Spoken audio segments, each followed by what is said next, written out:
जन्म मरण दुख जाए।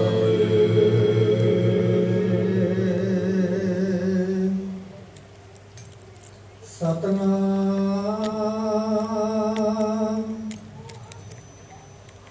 श्री वाहिगुरु साहिब जी।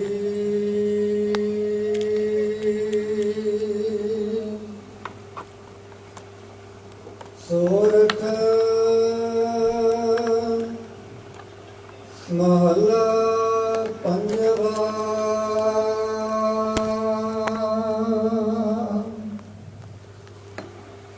परमेश्वर दिता बन्ना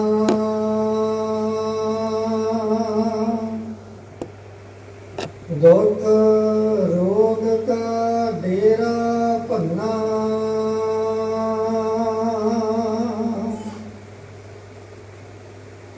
आनंद करह नार नारी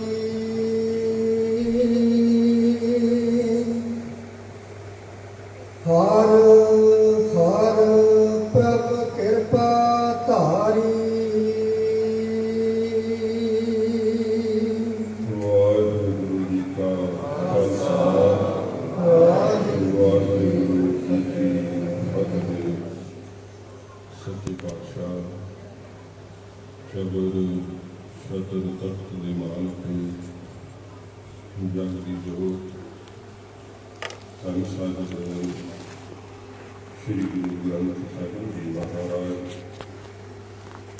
हजूर की कृपा कर सत्कार आप जी पवित्र दीवान अंदर संगत में प्रभुओं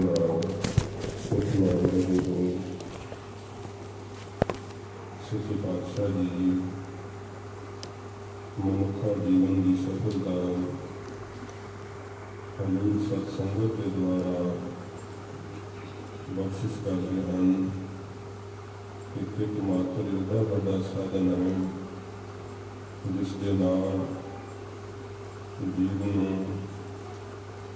बहुत वड्डियां दातां प्राप्त होंदियां। कीते हुए जापता को बहुत सारे अपनाए हुए साधन सतसंगत के बराबर नहीं पहुँच सकते।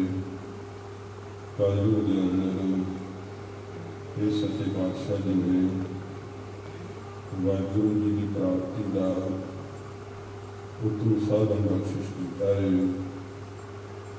आप बड़े प्यार नाल सच्चे पातशाह जी की अमृत बाणी का कीर्तन श्रवण कर रहे सी। गुरु प्यारे खालसा जी श्रीमान संत बाबा प्रेम सिंह जी मुराले वाले महापुरुष उन्होंने मिठी याद मनाउंदियां होया प्रबंधक वीरां वालों सारिया ही संगतां के सहयोग नाल इस समागम को लिखे गए। पिछले 2 दिनों तो बेनती है जिन्होंने बीबियों को बच्चे हैं जिथे बाहर योग थां है उत्थे आप बैठ जाओ। एकाग्रता नाल सुनने का यत्न करोगे तो ये लाया हुआ समा तुहानू इउं प्रतीत होना जिवें क्षण मात्र समय की बतीत हो गया। जे मन ना जुड़े तो फिर थोड़ा समा भी कढ़ना बहुत औखा होता है। गरीब निवास सच्चे पातशाह जी महाराज की पवित्र हजूरी अंदर आप महापुरुषों की याद मनाते हुए पिछले दिनों तो समागमों में हाजिरियां भर रहे हो।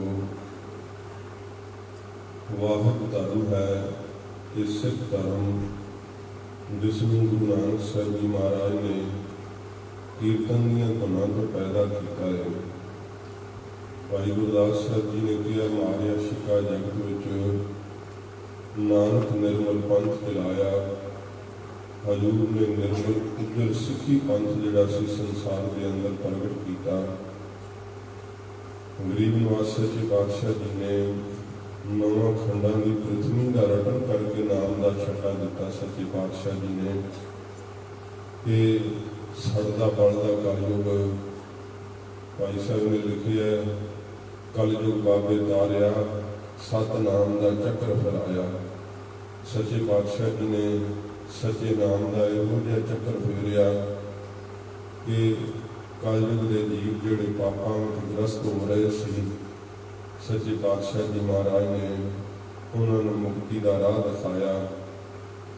ਗਰੀਬ ਨਿਵਾਜ ਸੱਚੇ ਪਾਤਸ਼ਾਹ ਜੀ ਮਹਾਰਾਜ ਇਸ ਭਾਰਤ ਵਰਸ਼ ਦੀਆਂ ਹਜ਼ੂਰ ਨੇ 4 ਯਾਤਰਾਵਾਂ ਜਿਹੜੀਆਂ ਸੀਗੀਆਂ ਨਾਲ ਚੌਹਾਂ ਦਿਸ਼ਾਵਾਂ ਵਿੱਚ ਮਹਾਰਾਜ ਜੀ ਨੇ ਕੀਤੀਆਂ, ਜਿਹੜੀਆਂ ਸਤਿਗੁਰੂ ਜੀ ਦੀਆਂ 4 ਉਦਾਸੀਆਂ ਦੇ ਨਾਲ ਵੀ ਸਾਧ ਸੰਗਤ ਜੀ ਪ੍ਰਸਿੱਧ ਹਨ।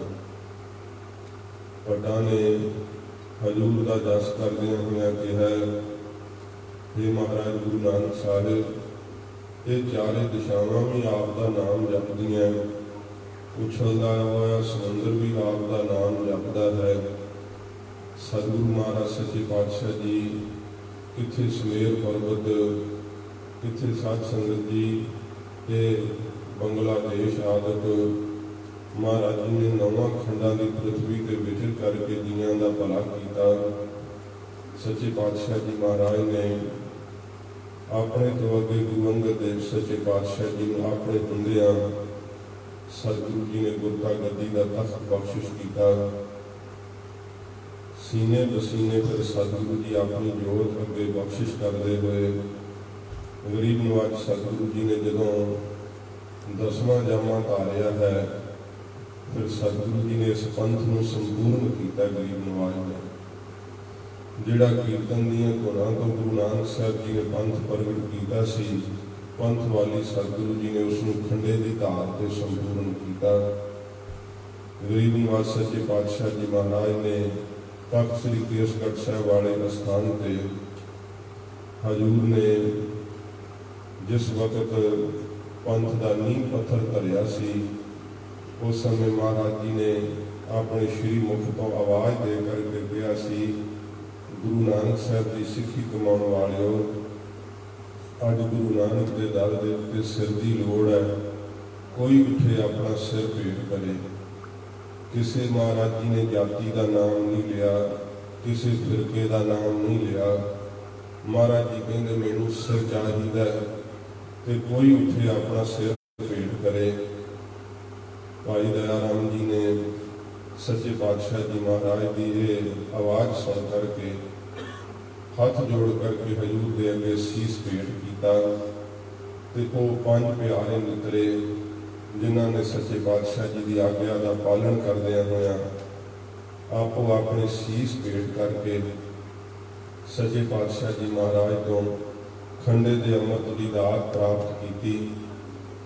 ਸੱਚੇ ਪਾਤਸ਼ਾਹ ਜੀ ਮਹਾਰਾਜ ਨੇ ਪੰਥ ਦਾ ਨੀਂਹ ਪੱਥਰ ਧਰਿਆ। ਸੰਸਾਰ ਦੇ ਅੰਦਰ ਇਹ ਰਵਾਇਤ ਸੀ ਕਿ ਜਿਹੜਾ ਗੁਰੂ ਬਣਿਆ ਉਹ ਸਦਾ ਗੁਰੂ ਰਿਹਾ, ਜਿਹੜਾ ਚੇਲਾ ਬਣਿਆ ਉਹ ਸਦਾ ਚੇਲਾ ਹੀ ਰਿਹਾ। ਹਜ਼ੂਰ ਨੇ ਤਖਤ ਸ੍ਰੀ ਕੇਸਗੜ੍ਹ ਸਾਹਿਬ ਵਾਲੀ ਪਹਾੜੀ ਤੇ ਸਿੱਖ ਗੁਰੂ ਸਿੱਖ ਹੈ, ਇੱਕੋ ਗੁਰ ਉਪਦੇਸ਼ ਚਲਾਏ ਵਾਲੀ ਮਰਿਆਦਾ ਮਹਾਰਾਜ ਜੀ ਨੇ ਕਾਇਮ ਕੀਤੀ। 5 ਪਿਆਰਿਆਂ ਦੇ ਅੱਗੇ ਹੱਥ ਜੋੜ ਕੇ ਸੱਚੇ ਪਾਤਸ਼ਾਹ ਨੇ ਆਪ ਅੰਮ੍ਰਿਤ ਦੀ ਯਾਚਨਾ ਕੀਤੀ। ਗਰੀਬ ਨਿਵਾਜ ਸੱਚੇ ਪਾਤਸ਼ਾਹ ਜੀ ਮਹਾਰਾਜ ਨੇ ਜਦੋਂ ਅੰਮ੍ਰਿਤ ਦੀ ਦਾਤ ਮੰਗੀ ਹੈ, ਭਾਈ ਦਇਆ ਸਿੰਘ ਸਾਹਿਬ ਜੀ ਨੇ ਕਿਹਾ, ਮਹਾਰਾਜ ਅਸੀਂ ਤਾਂ ਆਪ ਦੇ ਦਰ ਦੇ ਮੰਗਤੇ ਹਾਂ ਸਤਿਗੁਰੂ, ਅਸੀਂ ਆਪ ਜੀ ਨੂੰ ਕੀ ਦੇ ਸਕਦੇ ਹਾਂ। ਤੇ ਸਤਿਗੁਰੂ ਜੀ ਨੇ ਕਿਹਾ ਸੀ, ਭਾਈ ਦਇਆ ਸਿੰਘ ਜੀ ਹੁਣ ਤੁਸੀਂ ਸਤਿਗੁਰੂ ਦੇ ਥਾਵੇਂ ਖੜੇ ਹੋ, ਅਸੀਂ ਦਾਸ ਸੇਵਕ ਬਣ ਕਰਕੇ ਖੜੇ ਹਾਂ, ਸਾਨੂੰ ਅੰਮ੍ਰਿਤ ਦੀ ਦਾਤ ਬਖਸ਼ੋ। ਤੇ ਸਾਡੇ ਇਤਿਹਾਸ ਨੇ ਕਿਹਾ ਉਸ ਸਮੇਂ ਭਾਈ ਦਇਆ ਸਿੰਘ ਸਾਹਿਬ ਜੀ ਨੇ ਬੜੇ ਹਮੇ ਦਾਅਵੇ ਨਾਲ ਕਿਹਾ, ਮਹਾਰਾਜ ਆਪ ਜੀ ਨੇ ਇਹ ਅੰਮ੍ਰਿਤ ਮੁਫਤ ਨਹੀਂ ਦਿੱਤਾ, ਸੀਸ ਲੈ ਕੇ ਅੰਮ੍ਰਿਤ ਦੀ ਦਾਤ ਦਿੱਤੀ ਹੈ। ਆਪ ਅੰਮ੍ਰਿਤ ਦੀ ਜਾਚਨਾ ਕਰਦੇ ਹੋ, ਦੱਸੋ ਅੰਮ੍ਰਿਤ ਦੇ ਬਦਲੇ ਕੀ ਦੇਵੋਗੇ। ਹਜ਼ੂਰ ਨੇ ਇਸ ਸਮੇਂ ਵਜਦ ਵਿਚਾਰ ਕਰਕੇ ਬਚਨ ਕਹੇ ਸੀ, ਭਾਈ ਦਇਆ ਸਿੰਘ ਜੀ ਤੁਸੀਂ ਇੱਕ ਸੀਸ ਦੇ ਕਰਕੇ ਅੰਮ੍ਰਿਤ ਦੀ ਦਾਤ ਪ੍ਰਾਪਤ ਕੀਤੀ ਹੈ, ਮੈਂ ਆਪਣਾ ਸਾਰਾ ਸਰਬੰਸ ਲੁਟਾ ਦਿਆਂਗਾ, ਮੈਨੂੰ ਅੰਮ੍ਰਿਤ ਦੀ ਦਾਤ ਬਖਸ਼ੋ। ਤੇ ਸਤਿਗੁਰੂ ਜੀ ਨੇ ਫਿਰ ਵੀ ਇਹ ਬਚਨ ਕਹੇ ਕਿ ਇਹ ਅੰਮ੍ਰਿਤ ਦੀ ਕੀਮਤ ਨਹੀਂ ਹੈ, ਕੇਵਲ ਮੇਰੀ ਚੜਾਈ ਹੋਈ ਭੇਟਾ ਹੀ ਹੈ। ਅੰਮ੍ਰਿਤ ਦੀ ਕੀਮਤ ਨਹੀਂ ਅਦਾ ਕੀਤੀ ਜਾ ਸਕਦੀ। ਤੇ ਇਹ ਹਜ਼ੂਰ ਨੇ ਕੇਵਲ ਬਚਨ ਕਹੇ ਨਹੀਂ, ਮਹਾਰਾਜ ਜੀ ਦੇ ਵੱਡੇ ਸਾਹਿਬਜ਼ਾਦੇ ਚਮਕੌਰ ਦੇ ਮੈਦਾਨੇ ਜੰਗ ਦੇ ਅੰਦਰ ਵੀਰਗਤੀ ਨੂੰ ਪ੍ਰਾਪਤ ਹੋਏ। ਛੋਟੇ ਸਾਹਿਬਜ਼ਾਦੇ ਨੀਹਾਂ ਵਿੱਚ ਚਿਣ ਕਰਕੇ ਸਰਹੰਦ ਦੇ ਸੂਬੇ ਵਜ਼ੀਰ ਖਾਨ ਨੇ ਸ਼ਹੀਦ ਕਰ ਦਿੱਤੇ। ਮਾਤਾ ਗੁਜਰ ਕੌਰ ਜੀ ਠੰਡੇ ਬੁਰਜ ਦੇ ਅੰਦਰ ਸ਼ਹੀਦ ਹੋਏ। ਸਤਿਗੁਰੂ ਜੀ ਦੇ ਸਤਿਕਾਰਯੋਗ ਮਾਮਾ ਕਿਰਪਾਲ ਚੰਦ ਜੀ 80 ਸਾਲ ਦੀ ਬਿਰਧ ਆਯੂ ਵਿੱਚ ਫਰਖਸ਼ੀਰ ਬਾਦਸ਼ਾਹ ਨੇ ਆਪ ਦਾ ਸੀਸ ਕੱਟ ਕੇ ਸ਼ਹੀਦ ਕੀਤਾ।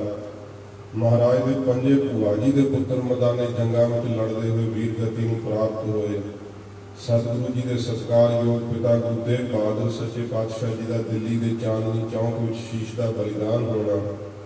ਮਹਾਰਾਜ ਨੇ ਆਪਣੇ ਪਰਿਵਾਰ ਦਾ ਇੱਕ ਵੀ ਜੀਅ ਨਹੀਂ ਲੁਕਾਇਆ। ਸਾਰੇ ਦਾ ਸਾਰਾ ਸਰਬੰਸ ਸਤਿਗੁਰੂ ਜੀ ਨੇ ਸਾਡੇ ਤੋਂ ਕੁਰਬਾਨ ਕਰ ਦਿੱਤਾ। ਸਾਧ ਸੰਗਤ ਜੀ, ਇਹ ਪੰਥ ਦੀਆਂ ਨੀਹਾਂ ਸਤਿਗੁਰੂ ਜੀ ਨੇ ਮਜ਼ਬੂਤ ਕੀਤੀਆਂ। ਖੁਸ਼ਕਿਸਮਤ ਹਾਂ ਕਿ ਬਾਜਾਂ ਵਾਲੇ ਸਤਿਗੁਰੂ ਜੀ ਦੇ ਪੰਥ ਵਿੱਚ ਸਾਡਾ ਜਨਮ ਹੋਇਆ। ਮਹਾਂਪੁਰਖ ਕਿਹਾ ਕਰਦੇ ਸੀ ਕਿ ਜਿੰਨੀਆਂ ਗੋੜ ਨੂੰ ਗੋਲਾਂ ਲੱਗੀਆਂ ਹੁੰਦੀਆਂ, ਜਦੋਂ ਤੁਸੀਂ ਬੈਠੇ ਹੋਏ ਹੋ ਨਾ ਸਾਹਮਣੇ, ਮੈਂ ਉੱਚੇ ਥਾਂ ਤੇ ਬੈਠਾ ਗੁਰੂ ਗ੍ਰੰਥ ਸਾਹਿਬ ਜੀ ਦੀ ਤਾਬਿਆ, ਇੱਕ ਇੱਕ ਸਰੋਤੇ ਤੇ ਮੇਰੀ ਨਿਗਾਹ ਟਿਕਦੀ ਹੈ। ਤੁਸੀਂ ਇਹ ਮਤਾਂ ਜਾਣੋ ਕਿ ਤੁਸੀਂ ਗੱਲਾਂ ਕਰਦੇ ਹੋ ਤੇ ਮੇਰਾ ਖਿਆਲ ਨਹੀਂ। ਜਿੰਨੀਆਂ ਤੁਸੀਂ ਗੱਲਾਂ ਕਰੋਗੇ, ਬੇਖਿਆਲ ਹੋਵੋਗੇ, ਸਮਝ ਲਓ ਕਿ ਕਥਾ ਨਹੀਂ ਹੋ ਸਕੂਗੀ। ਇਹ ਤੁਹਾਡਾ ਜੁੜਨਾ ਹੀ ਕਥਾ ਕਰਾ ਸਕਦਾ ਹੈ।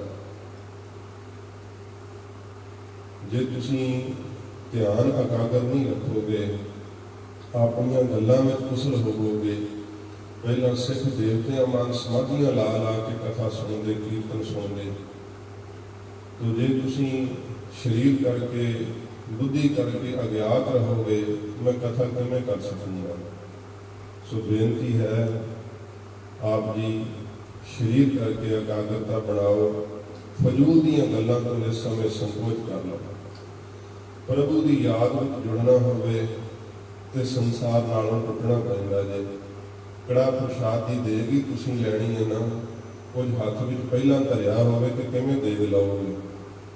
ਜੋ ਕੁਝ ਤੁਸੀਂ ਆਪਣੇ ਮਨ ਵਿੱਚ ਗ੍ਰਹਿਣ ਕਰੀ ਬੈਠੇ ਆ, ਉਹਨੂੰ ਤਿਆਗ ਦਿਓ। ਗੁਰੂ ਜੀ ਦੇ ਪ੍ਰਸਾਦ ਵਾਸਤੇ, ਸ਼ਬਦ ਦੀ ਦਾਤ ਵਾਸਤੇ ਆਪਣੇ ਮਨ ਦੀ ਝੋਲੀ ਹਜ਼ੂਰ ਦੇ ਸਾਹਮਣੇ ਫੈਲਾਓ। ਫਿਰ ਸਤਿਗੁਰੂ ਜੀ ਦਾ ਬਚਨ ਤੁਹਾਡੇ ਕੰਨਾਂ ਰਾਹੀਂ ਪ੍ਰਵੇਸ਼ ਕਰਕੇ ਹਿਰਦੇ ਤੇ ਅਸਰ ਕਰੇਗਾ।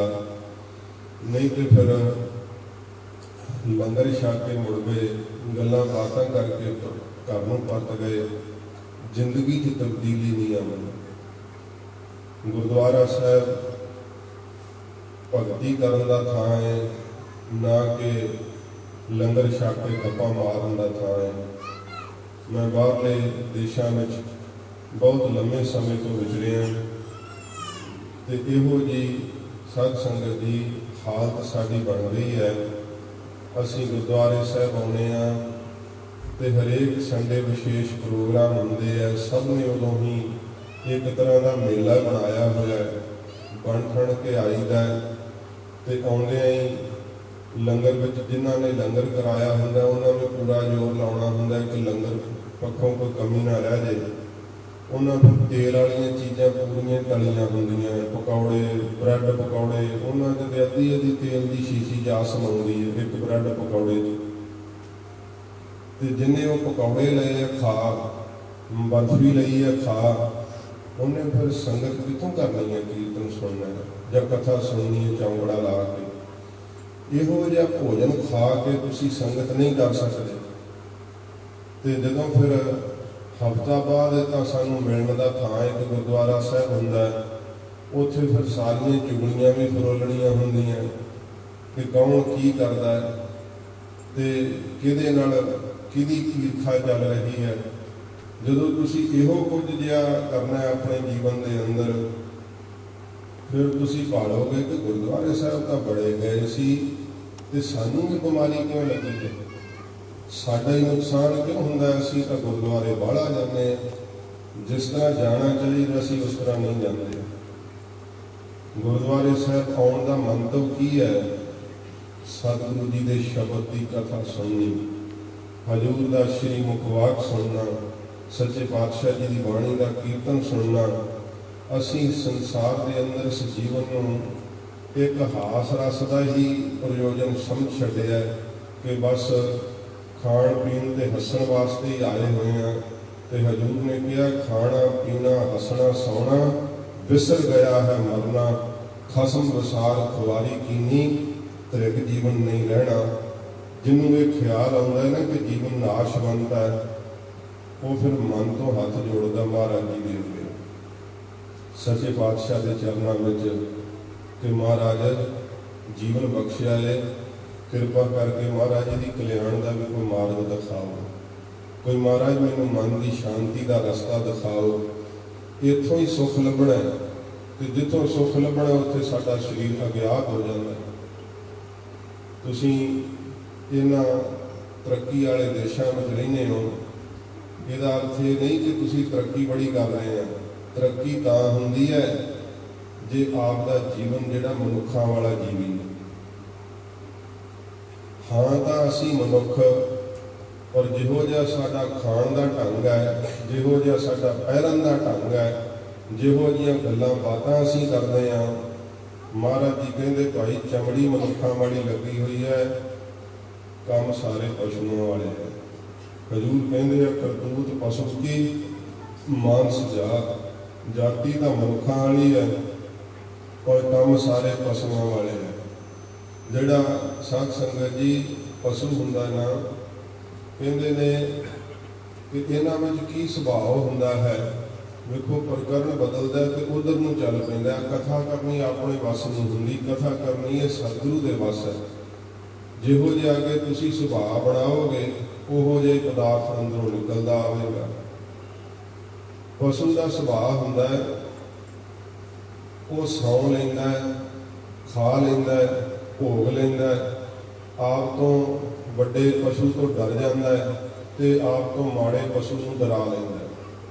ਨਿੰਦਰਾ ਭੋਜਨ ਭੋਗ ਭੈ, ਇਹ ਗੁਣ ਪਸ ਸਮਾਨ। ਇਹ ਜਿਹੜੇ ਸਾਧ ਸੰਗਤ ਜੀ ਗੁਣ ਚਿੰਨ੍ਹ ਹਨ, ਇਹ ਮਨੁੱਖ ਵਿੱਚ ਪਸ਼ੂ ਦੇ ਸਮਾਨ ਹਨ। ਨਰਲ ਗਿਆਨ ਨਿਜ ਅਧਿਕਤਾ, ਗਿਆਨ ਬਿਨਾ ਪਸ ਜਾਣਾ। ਮਨੁੱਖਾਂ ਦੀ ਅਧਿਕਤਾ ਵਿਸ਼ੇਸ਼ਤਾ ਕੀ ਹੈ ਕਿ ਮਨੁੱਖ ਗਿਆਨ ਹਾਸਲ ਕਰ ਸਕਦਾ ਹੈ। ਪਸ਼ੂ ਗਿਆਨ ਹਾਸਲ ਕਰ ਸਕਦਾ? ਨਹੀਂ ਕਰ ਸਕਦਾ ਨਾ। ਇਸ ਬਿੰਦੂ ਕਰਕੇ ਗਿਆਨ ਬਿਨਾ ਪਸ ਜਾਣ, ਗਿਆਨ ਤੋਂ ਬਿਨਾ ਮਨੁੱਖ ਨੂੰ ਹਜ਼ੂਰ ਕਹਿੰਦੇ ਪਸ਼ੂ ਜਾਣੋ। ਮਨੁੱਖ ਨਹੀਂ ਹੈ, ਉਹ ਪਸ਼ੂ ਹੈ। ਪਸ਼ੂਆਂ ਨੂੰ ਜੀਣ ਦਾ ਢੰਗ ਨਹੀਂ ਹੁੰਦਾ। ਜੇ ਪਸ਼ੂਆਂ ਨੂੰ ਨੀਂਦ ਆਉਂਦੀ ਹੈ, ਸਾਨੂੰ ਵੀ ਨੀਂਦ ਆਉਂਦੀ ਹੈ। ਪਸ਼ੂ ਖਾ ਲੈਂਦੇ, ਅਸੀਂ ਵੀ ਖਾ ਲੈਂਦੇ ਹਾਂ, ਕਿਰਿਆ ਕਰ ਲੈਂਦੇ ਹਾਂ। ਤੇ ਫਿਰ ਸਾਧ ਸੰਗਤ ਜੀ ਜਿਹੜੇ ਪਸ਼ੂ ਹੈ ਉਹ ਆਪ ਤੋਂ ਵੱਡੇ ਤੋਂ ਡਰ ਜਾਂਦੇ ਆ, ਮਾੜੇ ਨੂੰ ਡਰਾ ਲੈਂਦੇ ਆ। ਇਸੇ ਤਰ੍ਹਾਂ ਅਸੀਂ ਆਪ ਦੇ ਤਾਕਤਵਰ ਤੋਂ ਡਰ ਜਾਂਦੇ ਹਾਂ ਤੇ ਮਾੜੇ ਨੂੰ ਦਬਾ ਲੈਂਦੇ ਹਾਂ, ਡਰਾ ਲੈਂਦੇ ਹਾਂ। ਵਾਹਿਗੁਰੂ ਦੇ ਨਾਮ ਜਪਣ ਕਰਕੇ ਮਨੁੱਖ ਦੀ ਵਿਲੱਖਣਤਾ ਹੈ। ਨਹੀਂ ਤਾਂ ਹਜ਼ੂਰ ਨੇ ਤਾਂ ਇੱਥੋਂ ਤੱਕ ਕਿਹਾ ਕਿ ਨਰੂ ਮਰੈ ਨਰ ਕਾਮ ਨਾ ਆਵੈ, ਪਸ਼ੂ ਮਰੈ 10 ਕਾਜ ਸਵਾਰੈ। ਸਤਸੰਗਤ ਇੱਕ ਇਹੋ ਜਿਹਾ ਥਾਂ ਹੈ ਜਿੱਥੇ ਆਪਣੇ ਨੇਤਰਾਂ ਨੂੰ ਕੰਟਰੋਲ ਕਰੋ। ਅੱਖਾਂ ਥਾਂ ਥਾਂ ਫਿਰ ਰਹੀਆਂ, ਗਰਦਨ ਇੱਧਰ ਉੱਧਰ ਘੁੰਮੀ ਜਾਂਦੀ ਹੈ, ਨਾ ਤੁਹਾਡਾ ਸਰੀਰ ਚੇਤਨਤਾ ਦੇ ਵਿੱਚ ਹੈ। ਦੱਸੋ ਮੈਂ ਕਥਾ ਕਿਹਨੂੰ ਸੁਣਾਊਂਗਾ? ਜਦੋਂ ਤੁਸੀਂ ਇਕਾਗਰਤਾ ਰੱਖ ਕੇ ਸਾਹਮਣੇ ਸੁੱਧ ਜੋੜ ਕੇ ਕਥਾ ਸੁਣੋਗੇ, ਅਧਿਕਾਰੀ ਪੁਰਸ਼ ਹੀ ਸਾਧ ਸੰਗਤ ਜੀ ਉਸ ਦਾ ਫਿਰ ਸੁੱਖ ਅਤੇ ਆਨੰਦ ਪ੍ਰਾਪਤ ਕਰ ਸਕਦਾ। ਇਸ ਕਰਕੇ ਆਪ ਸੁਲਝੇ ਹੋਏ ਹੋ। ਸਤ ਸੰਗਤ ਕਰਨ ਦਾ ਸੁਭਾਅ ਸਾਨੂੰ ਰੋਜ਼-ਰੋਜ਼ ਪਾਉਣਾ ਚਾਹੀਦਾ ਹੈ। ਸ਼੍ਰੀ ਗੁਰੂ ਗ੍ਰੰਥ ਸਾਹਿਬ ਜੀ ਦੀ ਤਾਬਿਆ ਬੈਠ ਕਰਕੇ ਬਾਣੀ ਪੜ੍ਹਨੀ ਵੀ ਸਤ ਸੰਗਤ ਹੈ। ਬਹੁਤ ਵੱਡੇ ਇਕੱਠਾਂ ਦਾ ਨਾਮ ਸਤ ਸੰਗਤ ਨਹੀਂ ਹੁੰਦਾ। ਉਹ ਤਾਂ ਗਾਉਣ ਵਾਲੀਆਂ ਦੇ ਵੀ ਬੜੇ ਵੱਡੇ ਇਕੱਠ ਹੋ ਜਾਂਦੇ ਆ। ਸਤ ਸੰਗਤ ਕੈਸੀ ਜਾਣੀ ਹੈ ਜਿੱਥੇ ਇੱਕੋ ਨਾਮ ਵਖਾਣੀ ਹੈ। ਜਿੱਥੇ ਹੋਰ ਸੰਸਾਰ ਦੀਆਂ ਵਡਿਆਈਆਂ ਲੀਲਾ ਗਾਈਆਂ ਜਾਂਦੀਆਂ, ਉਹ ਸਤ ਸੰਗਤ ਨਹੀਂ ਕਹੀ ਜਾਂਦੀ। ਸਤ ਸੰਗਤ ਉਹਨੂੰ ਕਿਹਾ ਜਾਂਦਾ ਹੈ ਜਿੱਥੇ ਪ੍ਰਭੂ ਦੇ ਨਾਮ ਦੀ ਵਡਿਆਈ ਹੁੰਦੀ ਹੈ। तो मैं बेनती कर रहा सा, बार बार मैनू अपने प्रकरण तो ना थिड़कना पवे, क्योंकि कल भी भाई गुरमुख सिंह जी दस रहे सी कि तुसीं बाबा सुंदर सिंह जी महाराज के शरीर ते होए जलोधर के रोग का जिक्र किया सी। वो प्रकरण ऐसा थिड़किया, फिर नहीं महाराज की कृपा इहो जी वरती कि याद आ जाए, फिर कहने लगे कल जरूर तुसीं संपूर्ण करियो। जदों श्रोता सामने टिक जाए, वक्ता अपने आप जुड़िया होया कथा करता है। गुरु हरगोबिंद साहब सच्चे पातशाह जी महाराज ने सिखा ने कहा कि महाराज जदों भाई गुरदास जी कथा करते उदों साडा बड़ा चित जुड़ता है, जदों कोई होर कथा करता महाराज साडा मन नहीं लगता। गल की है? सतगुरु जी कहते गुरसिखो श्रोता 14 गुण होण ते श्रोता बनता है, 14 गुण होण ते वक्ता बनता है। जदों श्रोते विच भी 14 ही पूरे होण ते वक्ते विच भी 14 ही पूरे होण, फिर दोवें ही जुड़ जाते हैं तो शब्द का रस प्रगट हो जाता है, फिर आनंद आ जाता है। ये कारण है जदों ਜਿਹੜੇ ਵਕਤੇ ਕੋਲੋਂ ਤੁਸੀਂ ਸੁਣਦੇ ਹੋ ਉਹਦੇ ਵਿੱਚ ਜੇ 14 ਗੁਣ ਨਹੀਂ ਪੂਰੇ ਹੋਣ ਤਾਂ ਉਹ 14 ਗੁਣ ਗਿਣਾਂਗਾ ਤਾਂ ਸਮਾਂ ਇਸ ਪਾਸੇ ਲੱਗ ਜਾਏਗਾ। ਸੱਚੇ ਪਾਤਸ਼ਾਹ ਜੀ ਮਹਾਰਾਜ ਦੀ ਬਾਣੀ ਨੂੰ ਸੁਰਤ ਟਿਕਾ ਕੇ ਸੁਣੀਏ, ਉਹਨਾਂ ਗੁਣਾਂ ਨੂੰ ਪੂਰੀਆਂ ਕਰਦਿਆਂ ਹੋਏ ਜਦੋਂ ਸਾਵਧਾਨਤਾ ਰੱਖਦੇ ਹਾਂ, ਉਦੋਂ ਸਾਧ ਸੰਗਤ ਜੀ ਸਾਨੂੰ ਰਸ ਦਾ ਪ੍ਰਾਪਤ ਹੋਣਾ ਸੁਭਾਵਿਕ ਹੈ। ਮਹਾਂਪੁਰਖ ਦੱਸਿਆ ਕਰਦੇ ਸੀ ਕਿ ਜਿੰਨੀਆਂ ਬੋੜ ਨੂੰ ਗੋਲਾਂ ਲੱਗੀਆਂ ਹੁੰਦੀਆਂ ਨਾ, इन्ने चंगे कर्म कीते होण ते मनुखा जन्म प्राप्त होंदा है। मनुखा जन्म प्राप्त होना सौखा नहीं है। सच्चे पातशाह जी ने कहा कई जन्म भय कीट पतंगा, कई जन्म गज मीन कुरंगा, कई जन्म पंखी सर्प होयो, कई जन्म हैवर वृक्ष जोयो, मिल जगदीश मिलन की बरिया, चिरंकार इह देह संजलिया। बहुत लंबे समय तो बाद ये देह प्राप्त होती है जदों पुण्य कर्म बहुत सारे इकट्ठे हो जाए। जिन्नियां बोड़ नूं गोलां लगियां होंदियां, इन्ने चंगे कर्म होण तां मनुखा जन्म प्राप्त होंदा है ते उन्हां गोलां विच निक्के निक्के बीज हुंदे हैं। जे इन्ने चंगे कर्म हो कीते होण ते फिर बाजा वाले सतगुरु दे पंथ विच जन्म प्राप्त होंदा है ते साध संगत जी अमृत की दात प्राप्त होती है। तुसी जानो इन्ने शुभ कर्म करके गुरु जी के पंथ में जन्म प्राप्त होया है ते जे इस जीवन के अंदर शब्द का आनंद ही ना प्रगट कर सके तो फिर ये सारे का सारा जीवन निष्फल चलिया जाता है। जिन्हां महात्मा महापुरखों के आप दिन मना रहे हैं, उन्होंने शब्द रस नूं ही अपने शरीर पर प्रगट करके दिखाया कि जीवन इस तरह सुखदाई होंदा है। माया के पिछे दौड़िया जीवन सुखदाई नहीं होंदा।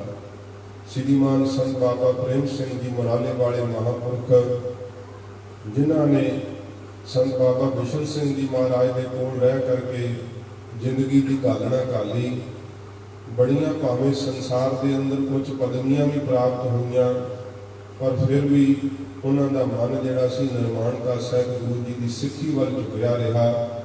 उन्होंने अहुदियां ते बैठ करके भी उन्होंने सिक्खी का महान प्रचार किया। कहा जाता उन्होंने जीवन के अंदर एक बार वो समा आया सी जदों हरमंदर साहब जी के अंदर श्री गुरु ग्रंथ साहब जी ते हिंदी चौर बंद करवा दी सी कि इस चौर करने की की लोड़ है। तो उस समय श्रोमणी कमेटी के मैंबर सन, उचेचे तौर पर विशेष सारे कागज के अंदर दखल दे करके अपना रसूख वर्त करके बड़ी ही शिद्दत के नाल ये दोबारा टुटी हुई मर्यादा उन्होंने बहाल करवाया और श्री गुरु ग्रंथ साहब जी महाराज के ऊपर लगातार एक रस चौर होने लगी।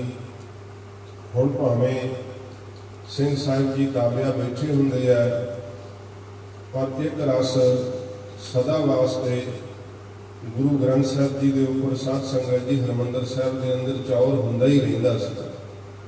जे बंद होया सी तो उन्हां महापुरखां नूं मन के अंदर ठेस लगी कि यह तां ਸਤਿਗੁਰੂ ਜੀ ਚੌਰ ਛਤਰ ਤਖਤ ਦੇ ਮਾਲਕ ਨੇ। ਹਜ਼ੂਰ ਦੀ ਚੌਰ ਸਾਹਿਬ ਬੰਦ ਕਰਨੀ ਆਪ ਸਮਝ ਸਕਦੇ ਹੋ ਕਿ ਸੱਚੇ ਪਾਤਸ਼ਾਹ ਜੀ ਮਹਾਰਾਜ ਦੀ ਜਿਹੜੀ ਹੈ ਸ਼ਹਿਨਸ਼ਾਹੀ, ਗੁਰੂ ਸਾਹਿਬ ਜੀ ਦੇ ਤਖਤ ਨੂੰ ਉਹ ਵਿਰੋਧੀ ਤਾਕਤਾਂ ਚੁਣੌਤੀ ਦੇਣਾ ਚਾਹੁੰਦੀਆਂ ਸਨ ਕਿ ਗੁਰੂ ਸਾਹਿਬ ਜੀ ਕੇਵਲ ਇੱਕ ਕਿਤਾਬ ਦੇ ਰੂਪ ਵਿੱਚ ਹਨ, ਪਰ ਸਿੱਖ ਕੌਮ ਸ੍ਰੀ ਗੁਰੂ ਗ੍ਰੰਥ ਸਾਹਿਬ ਸੱਚੇ ਪਾਤਸ਼ਾਹ ਜੀ ਨੂੰ ਜਾਗਦੀ ਜੋਤ 10 ਪਾਤਸ਼ਾਹੀਆਂ ਦਾ ਆਤਮਿਕ ਸਰੂਪ ਮੰਨਦੀ ਹੈ। ਕਿਉਂਕਿ ਇਹ ਗੁਰੂ ਗੋਬਿੰਦ ਸਿੰਘ ਸਾਹਿਬ ਨੇ ਸ਼ਬਦ ਆਪ ਕਹੇ ਨੇ ਕਿ ਗੁਰੂ ਗ੍ਰੰਥ ਸਾਹਿਬ ਸੱਚੇ ਪਾਤਸ਼ਾਹ ਜੀ ਮਹਾਰਾਜ ਸਾਡਾ ਆਪਣਾ ਸਰੂਪ ਹਨ। ਗਰੀਬ ਨਿਵਾਸ ਸੱਚੇ ਪਾਤਸ਼ਾਹ ਜੀ ਮਹਾਰਾਜ ਦੇ ਚਰਨਾਂ ਦੀ ਸੇਵਾ ਕਰਦਿਆਂ ਹੋਇਆਂ ਐਸੇ ਸਤਿਪੁਰਸ਼ ਆਪਣੇ ਜੀਵਨ ਨੂੰ ਵੀ ਲੇਖੇ ਵਿੱਚ ਲਾ ਦਿੰਦੇ ਆ। ਉਹ ਸਾਨੂੰ ਇਹੋ ਜਿਹਾ ਜੀਵਨ ਜਿਉ ਕੇ ਦੱਸਦੇ ਆ। ਤੇ ਸਾਧ ਸੰਗਤ ਜੀ, ਸੰਤਾਂ ਦਾ ਸਰੀਰ ਸਾਨੂੰ ਵੇਖਣ ਮਾਤਰ ਸੇ ਤਾਂ ਪ੍ਰਤੀਤ ਹੁੰਦਾ ਹੈ ਕਿ ਉਹ ਸਾਡੇ ਵਿੱਚ ਰਹਿ ਰਹੇ ਆ ਤੇ ਸਾਡੇ ਵਰਗੇ ਹੀ ਹੈ। ਪਰ ਮਹਾਰਾਜ ਕਹਿੰਦੇ ਨੇ ਤੀਸਰੇ ਸਮ ਹੈ ਸਭ ਤੇ ਰਹਤੇ ਪਾਰ ਬ੍ਰਹਮ ਕਾ ਉਹ ਧਿਆਨ ਧਰਤੇ।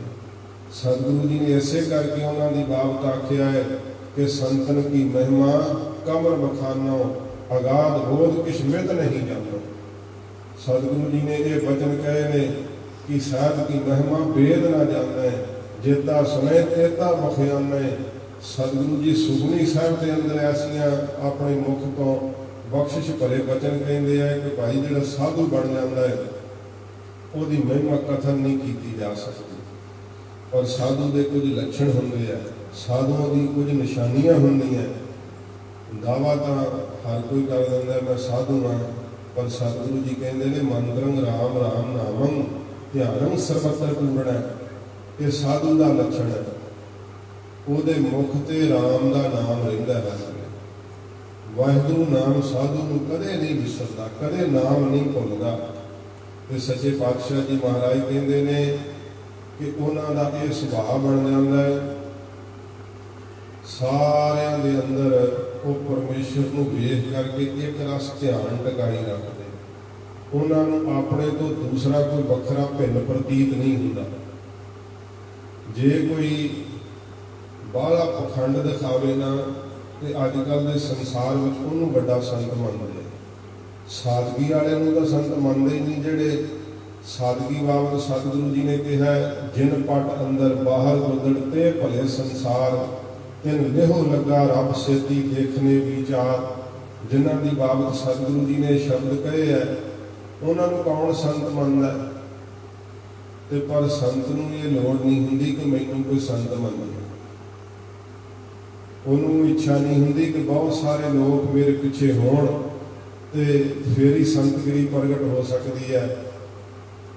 ਉਹ ਇਹੋ ਜਿਹੇ ਨਿਰਲੇਪ ਹੁੰਦੇ ਆ, ਜੇ ਕੋਈ ਪ੍ਰੇਮੀ ਪ੍ਰੇਮ ਨਾਲ ਆ ਜਾਵੇ ਤੇ ਉਹਦੇ ਨਾਲ ਮੋਹ ਨਹੀਂ ਕਰਦੇ।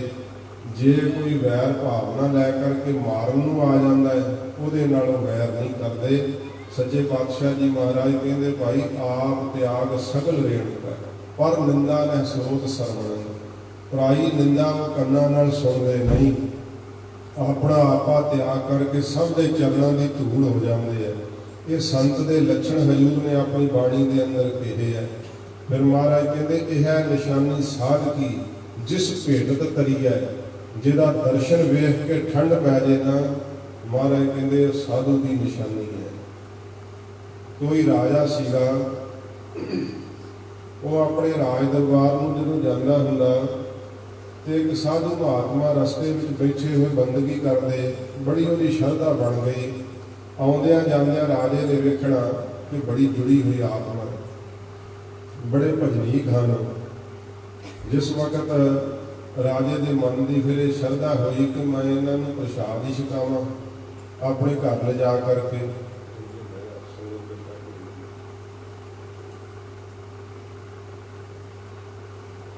ਰਾਜੇ ਦੇ ਮਨ ਦੀ ਇਹ ਭਾਵਨਾ ਹੋਈ।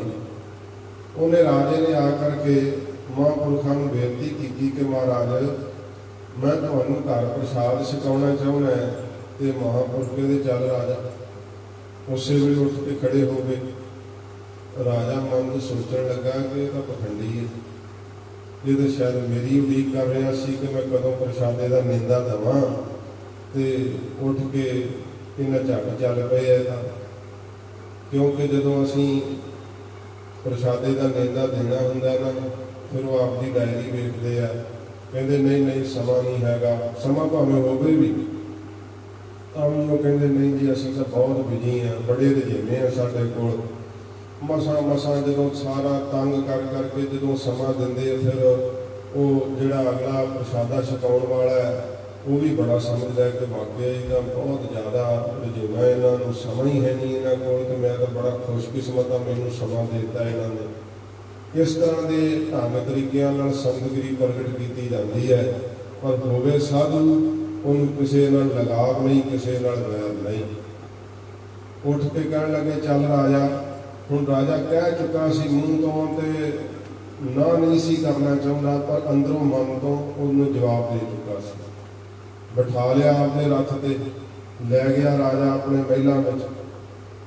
ਜਦੋਂ ਲੈ ਗਿਆ ਉੱਥੇ, ਰਾਜੇ ਨੇ ਕਿਹਾ ਕਿ ਸੋਹਣੇ ਸੁੰਦਰ ਮਹਿਲ ਵਿੱਚ ਉਤਾਰਾ ਕਰਵਾਇਆ ਗਿਆ। ਬੜੇ ਸੋਹਣੇ ਪਸ਼ਮੀਨੇ ਦੇ ਵਸਤਰ ਭੇਜੇ ਮਹਾਂਪੁਰਖਾਂ ਪਹਿਨਦੇ, ਬੜੇ ਸੋਹਣੇ ਖਾਣੇ ਪਕਵਾਨ ਭੇਜੇ ਕਿ ਮਹਾਰਾਜ ਤੁਹਾਡੇ ਛਕਣ ਵਾਸਤੇ ਉਹਨੇ ਛਕ। ਤੇ ਰਾਜੇ ਨੇ ਬਹੁਤ ਸਾਰੀਆਂ ਮੋਹਰਾਂ ਅਸ਼ਰਫੀਆਂ ਭੇਟ ਕੀਤੀਆਂ, ਮਹਾਂਪੁਰਖਾਂ ਲੈ ਲਈਆਂ। ਰਾਜਾ ਖੜਖੜਾ ਕੇ ਹੱਸਿਆ, ਕਹਿਣ ਲੱਗਾ ਤੁਹਾਡੇ ਵਿੱਚ ਤੇ ਮੇਰੇ ਵਿੱਚ ਅੱਜ ਕੋਈ ਫਰਕ ਨਹੀਂ ਰਿਹਾ। ਸਾਧੂ ਦੇ ਨੇਤਰਾਂ ਵਿੱਚ ਨਾਮ ਦੀ ਚਮਕ ਉੱਠੀ। ਕਹਿਣ ਲੱਗੇ ਰਾਜਾ ਤੂੰ ਸਾਡੀ ਬਰਾਬਰੀ ਨਹੀਂ ਕਰ ਸਕਦਾ। ਕਹਿਣ ਲੱਗਾ ਕੀ ਫਰਕ ਹੈ? ਜਿਹੋ ਜਿਹੇ ਕੱਪੜੇ ਤੁਸੀਂ ਅੱਜ ਪਹਿਨੇ ਉਹ ਜਿਹੇ ਮੇਰੇ ਪਹਿਨੇ ਹੋਏ, ਜਿਹੋ ਜਿਹੇ ਪਲੰਘਿਆ ਤੇ ਤੁਸੀਂ ਅੱਜ ਬਰਾਜੇ ਉਹੋ ਜਿਹੇ ਪਲੰਘਿਆ ਤੇ ਮੈਂ ਬਰਾਜਦਾ, ਜਿਹੋ ਜਿਹੇ ਮਹਿਲਾਂ ਵਿੱਚ ਮੈਂ ਰਹਿਣਾ ਉਹ ਜਿਹੇ ਮਹਿਲਾਂ ਚ ਅੱਜ ਤੁਸੀਂ ਰਹੇ। ਫਰਕ ਕੀ ਹੈ? ਕਹਿਣ ਲੱਗੇ ਫਰਕ ਤੈਨੂੰ ਇੱਥੇ ਨਹੀਂ ਦੱਸ ਸਕਦੇ, ਚੱਲ ਸਾਡੇ ਨਾਲ ਤੈਨੂੰ ਦੱਸਾਂਗੇ ਕੀ ਫਰਕ ਹੈ। ਕਹਿੰਦਾ ਜੀ ਚਲੋ। ਚੱਲ ਪਿਆ ਰਾਜਾ। ਜਦੋਂ ਜੰਗਲ ਵਿੱਚ ਕੁਝ ਦੂਰੀ ਤੇ ਗਏ ਆ, ਤੇ ਰਾਜਾ ਕਹਿਣ ਲੱਗਾ ਦੱਸੋ। ਕਹਿਣ ਲੱਗੇ ਉਹ ਜਗ੍ਹਾ ਨਹੀਂ ਆਈ ਰਾਜੇ, ਅੱਗੇ ਚੱਲ ਹੋਰ ਦੱਸਦੇ ਆ। ਬਹੁਤ ਦੂਰ ਤੱਕ ਚਲੇ ਗਏ। ਫਿਰ ਰੁਕ ਕੇ ਰਾਜੇ ਨੇ ਪੁੱਛਿਆ ਕਿ ਮਹਾਰਾਜ ਕੀ ਫਰਕ ਹੈ ਦੱਸੋ। ਕਹਿੰਦੇ ਅਜੇ ਵੀ ਉਹ ਜਗ੍ਹਾ ਨਹੀਂ ਆਈ, ਹੋਰ ਅੱਗੇ ਚੱਲ ਫਿਰ ਦੱਸਦੇ ਆ। ਅਖੀਰ ਰਾਜੇ ਦੇ ਰਾਜ ਦੀ ਸੀਮਾ ਆ ਗਈ। ਉਹਨੇ ਘੋੜੇ ਦੀਆਂ ਵਾਗਾਂ ਖਿੱਚ ਲਈਆਂ। ਕਹਿੰਦਾ ਮਹਾਰਾਜ ਇਹਨੂੰ ਅੱਗੇ ਮੈਂ ਹੁਣ ਜਾ ਨਹੀਂ ਸਕਦਾ, ਇੱਥੇ ਹੀ ਤੁਹਾਨੂੰ ਦੱਸਣਾ ਪਏਗਾ, ਇੱਥੇ ਦੱਸੋ।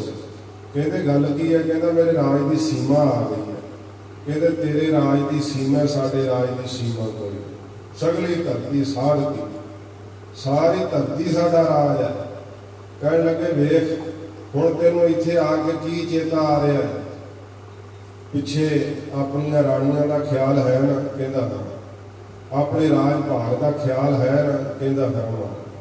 ਕਹਿੰਦੇ ਤੇਰਾ ਖਿਆਲ ਪਿੱਛੇ ਨੂੰ ਹੈ, ਸਾਡਾ ਖਿਆਲ ਅੱਗੇ ਨੂੰ। ਅਸੀਂ ਪਰਲੋਕ ਵਿੱਚ ਜਾਣਾ ਹੈ, ਤੁਸੀਂ ਪਰਲੋਕ ਦੀ ਕੋਈ ਗਿਆਤ ਨਹੀਂ ਮਨ ਵਿੱਚ ਰੱਖੀ ਹੋਈ ਰਾਜਾ, ਤੂੰ ਸਾਡੀ ਬਰਾਬਰੀ ਨਹੀਂ ਕਰ ਸਕਦਾ। ਰਾਜਾ ਉੱਤਰ ਕੇ ਚਰਨੀ ਪੈ ਗਿਆ ਸੀ। ਸਰੀਰ ਕਰਕੇ ਵੇਖਣ ਨੂੰ ਸਾਧੂ ਸਾਡੇ ਵਰਗੇ ਲੱਗਦੇ ਆ, ਪਰ ਸਾਧ ਸੰਗਤ ਜੀ ਸਾਧੂ ਦੀ ਬਰਾਬਰਤਾ ਆਮ ਮਨੁੱਖ ਨਹੀਂ ਕਰ ਸਕਦਾ। ਸੱਚੇ ਪਾਤਸ਼ਾਹ ਜੀ ਮਹਾਰਾਜ ਕਹਿੰਦੇ ਭਾਈ ਪਰਮੇਸ਼ਰ ਦਾ ਨਿੱਤ ਅਵਤਾਰ ਸਾਧੂ ਮੰਨੇ ਜਾਂਦੇ ਨੇ। ਉਹਨਾਂ ਦੇ ਅੰਦਰ ਪਰਮੇਸ਼ਰ ਦੀ ਸ਼ਕਤੀ ਪ੍ਰਤੱਖ ਰੂਪ ਵਿੱਚ ਵਰਤਦੀ ਹੈ। ਉਹਨਾਂ ਦੇ ਨੇਤਰਾਂ ਤੋਂ ਇਹ ਸ਼ਕਤੀ ਵਰਦੀ ਹੈ। ਉਹਨਾਂ ਦੀ ਰਸਨਾ ਤੇ ਮਹਾਰਾਜ ਵਸਦੇ ਆ। ਪ੍ਰਭ ਜੀ ਵਸੈ ਸਾਧ ਕੀ ਰਸਨਾ। ਫਿਰ ਉਹਨਾਂ ਦੇ ਹਿਰਦੇ ਵਿੱਚ ਮਹਾਰਾਜ ਵਸਦੇ ਆ। ਗੁਰੂ ਅਰਜਨ ਸਾਹਿਬ ਜੀ ਕਹਿੰਦੇ ਸਾਧੂ ਦੇ ਚਰਨਾਂ ਵਿੱਚ ਵੀ ਨਿਰੰਕਾਰ ਵਸਦਾ ਹੈ। ਗਰੀਬ ਨਿਵਾਸ ਸੱਚੇ ਪਾਤਸ਼ਾਹ ਜੀ ਕਹਿੰਦੇ ਇਹ ਚਾਰ ਥਾਂ ਨੇ ਭਾਈ ਪਰਮੇਸ਼ਰ ਦੇ ਰਹਿਣ ਵਾਲੇ। ਜਿਹੜਾ ਹੋਵੇ ਸਾਧੂ, ਹੋਵੇ ਮਹਾਤਮਾ, ਐਸੇ ਸੰਤਾਂ ਦਾ ਆਪ ਦਿਨ ਮਨਾ ਰਹੇ ਹੋ। ਤੇ ਜੇ ਅਸੀਂ ਕੋਈ ਸਿੱਖਿਆ ਹੀ ਨਾ ਲੈ ਕੇ ਗਏ, ਦਿਨ ਮਨਾਇਆ, ਇਹ ਵੀ ਨਾ ਵਿਚਾਰ ਕੀਤੀ ਕਿ ਸਾਨੂੰ ਅੰਮ੍ਰਿਤ ਛਕਣਾ ਚਾਹੀਦਾ, ਗੁਰੂ ਕੇ ਲੜ ਲੱਗਣਾ ਚਾਹੀਦਾ, ਤੇ ਫਿਰ ਦਿਨ ਮਨਾਉਣ ਦਾ ਲਾਭ ਕੀ ਹੋਊਗਾ? ਜਿਨ੍ਹਾਂ ਮਹਾਤਮਾ ਦੀ ਯਾਦ ਮਨਾਉਣ ਵਾਸਤੇ ਇਕੱਤਰ ਹੋਏ ਹੋ, ਕੋਈ ਚੰਗਾ ਗੁਣ ਹੀ ਨਹੀਂ ਗ੍ਰਹਿਣ ਕੀਤਾ, ਤੇ ਫਿਰ ਤਾਂ ਇਹੀ ਹੈ ਕਿ ਖਰਚਾ ਸਾਰਾ ਕਰ ਲਿਆ ਤੇ ਲਾਭ ਕੋਈ ਵੀ ਨਹੀਂ ਪ੍ਰਾਪਤ ਕੀਤਾ। ਜ਼ਿਮੀਂਦਾਰ ਫਸਲ ਬੀਜੇ, ਬੜੀ ਜ਼ਿਆਦਾ ਮਿਹਨਤ ਕਰੇ, ਪਰ ਉਹਦੇ ਵਿੱਚੋਂ ਝਾੜ ਨਿਕਲੇ ਹੀ ਨਾ, ਲਾਭ ਉਹਨੂੰ ਹੋਵੇ ਹੀ ਨਾ, तो फिर उन्होंने फसल बीजण बारे सोचना पवेगा ना कि मैं फसल बीजी सी काहदे वास्ते, ये प्रोग्राम उलीके सन काहदे वास्ते। जदों भी विशेष प्रोग्रामां नूं उलीकीए, उन्हां ते विशेष सतसंगत करन दा जदों साधन बनदा है, एक तां सतसंगत करन वास्ते सानूं पहिलां अपने शरीर नूं तैयार करना पैंदा। जे तुहाडा शरीर तैयार नहीं ना तो तुसीं सतसंगत नहीं कर सकते। पहलों वेखो कि तुसीं आहार किस तरह का खाते हो, फिर तुहाडा रहन सहन किस तरह का है, फिर तुहाडे मित्र ते आले दुआले का जिहड़ा मिल वर्तन है वो किहो जिहा है। रोज़मर्रा दीयां जिहड़ियां गल्लां तुहाडी जिंदगी उत्ते बहुत ज़्यादा असर पाउंदियां। जे बुरियां दे नाल ही मिल वर्तन रखिया होया है तो फिर कदाचित भी तुसीं मन के अंदर सुख का अनुभव नहीं कर सकते, क्योंकि जिहो जिहियां विचारां सुनते हो वो अज्ञात मन के अंदर चलदियां रहिंदियां। तो जे कई बारी की सुभाव हुंदा है, जे समा पास नहीं हुंदा तो टीवी सीरीयल वेख लो, फिल्मां वेख लो, वो तुहाडे अंदर फिर संकल्प रूप में फिरदियां ही रहिंदियां।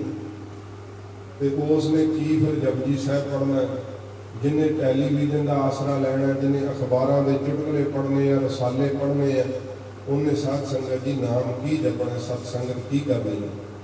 साडा जिहड़ा रोज़ का जन जीवन है ना, ये बहुत बदल चुका है।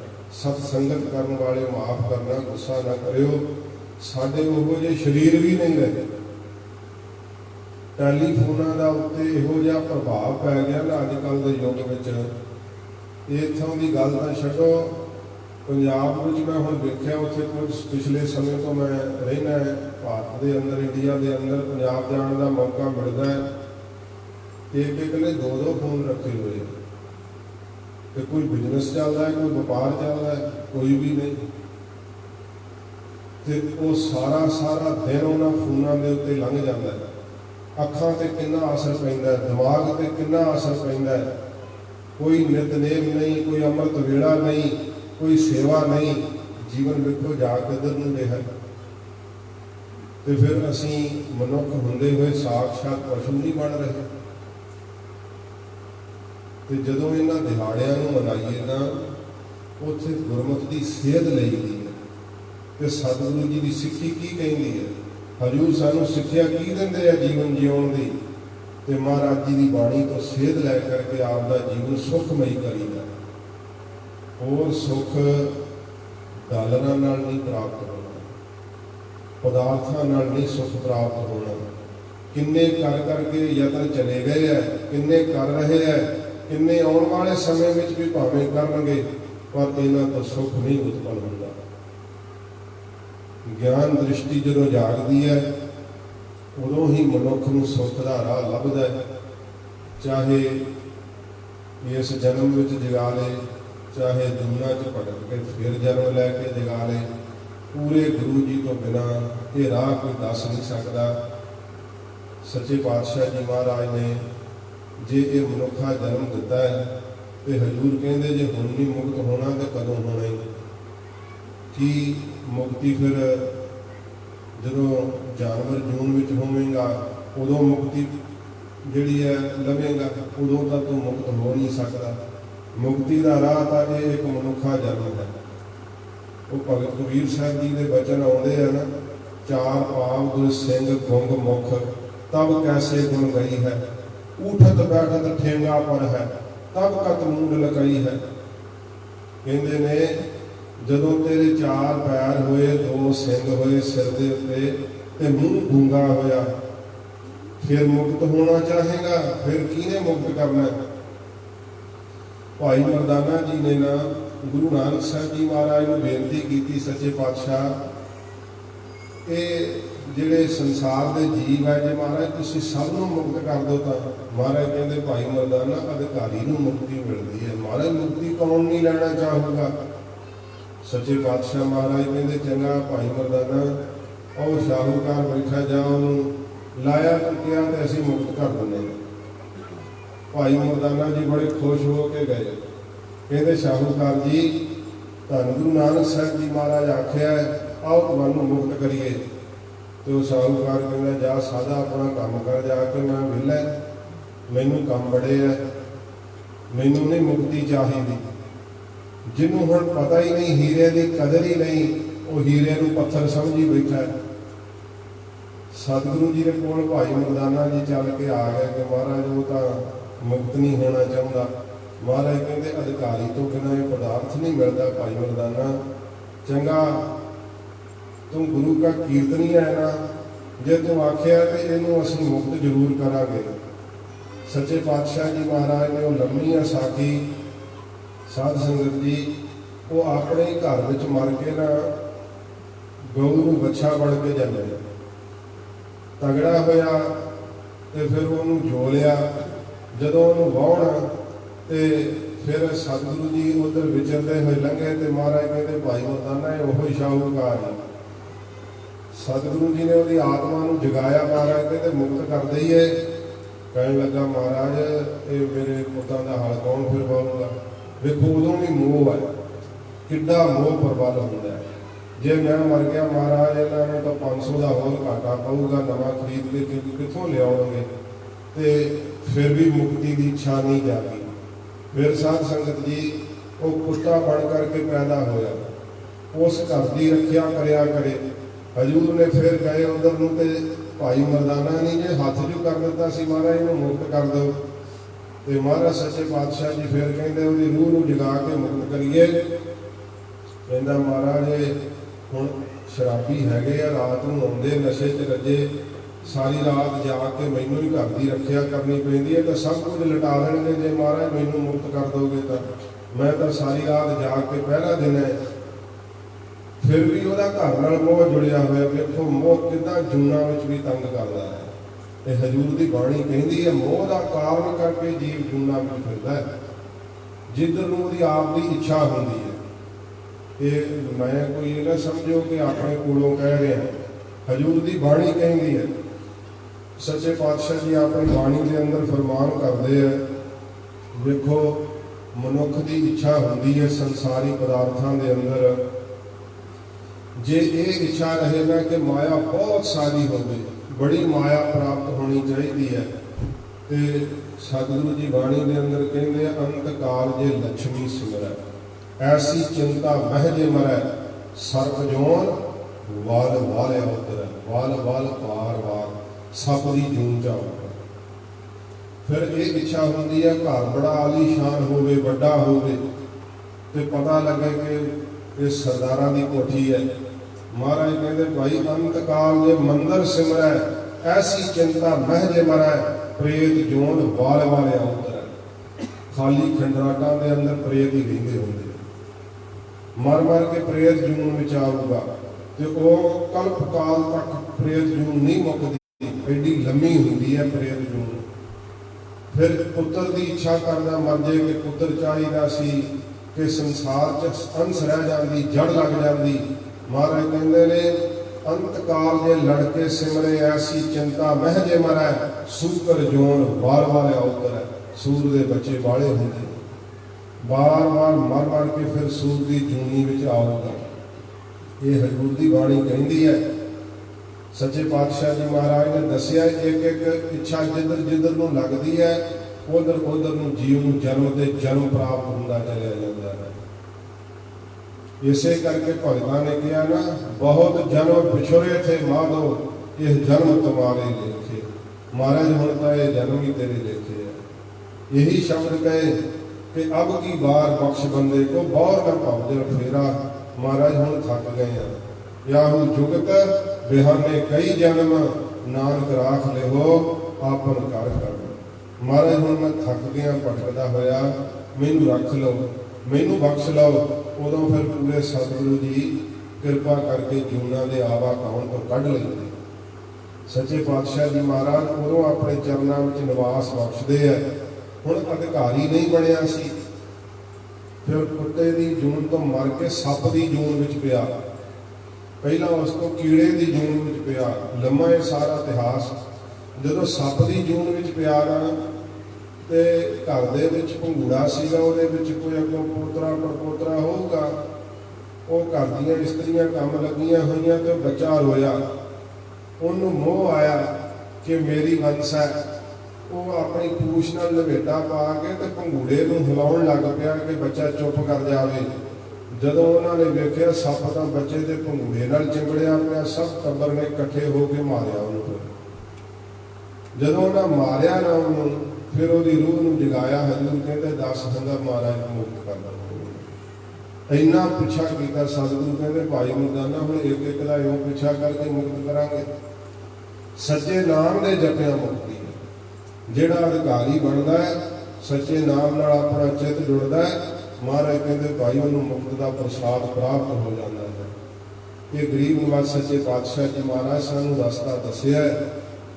ਤੇ ਸਾਧ ਸੰਗਤ ਜੀ ਜਿਹੜੇ ਸਾਧੂਆਂ ਦੇ ਜੀਵਨ ਵੱਲ ਵੇਖਦੇ ਹੋਏ ਇਸ ਰਾਹ ਤੇ ਚੱਲਦੇ ਆ ਨਾ, ਉਹਨਾਂ ਨੂੰ ਸੱਚੇ ਪਾਤਸ਼ਾਹ ਜੀ ਮਹਾਰਾਜ ਇਹੋ ਜਿਹੀ ਗਿਆਨ ਅਵਸਥਾ ਜਗਾ ਦਿੰਦੇ ਹੈ।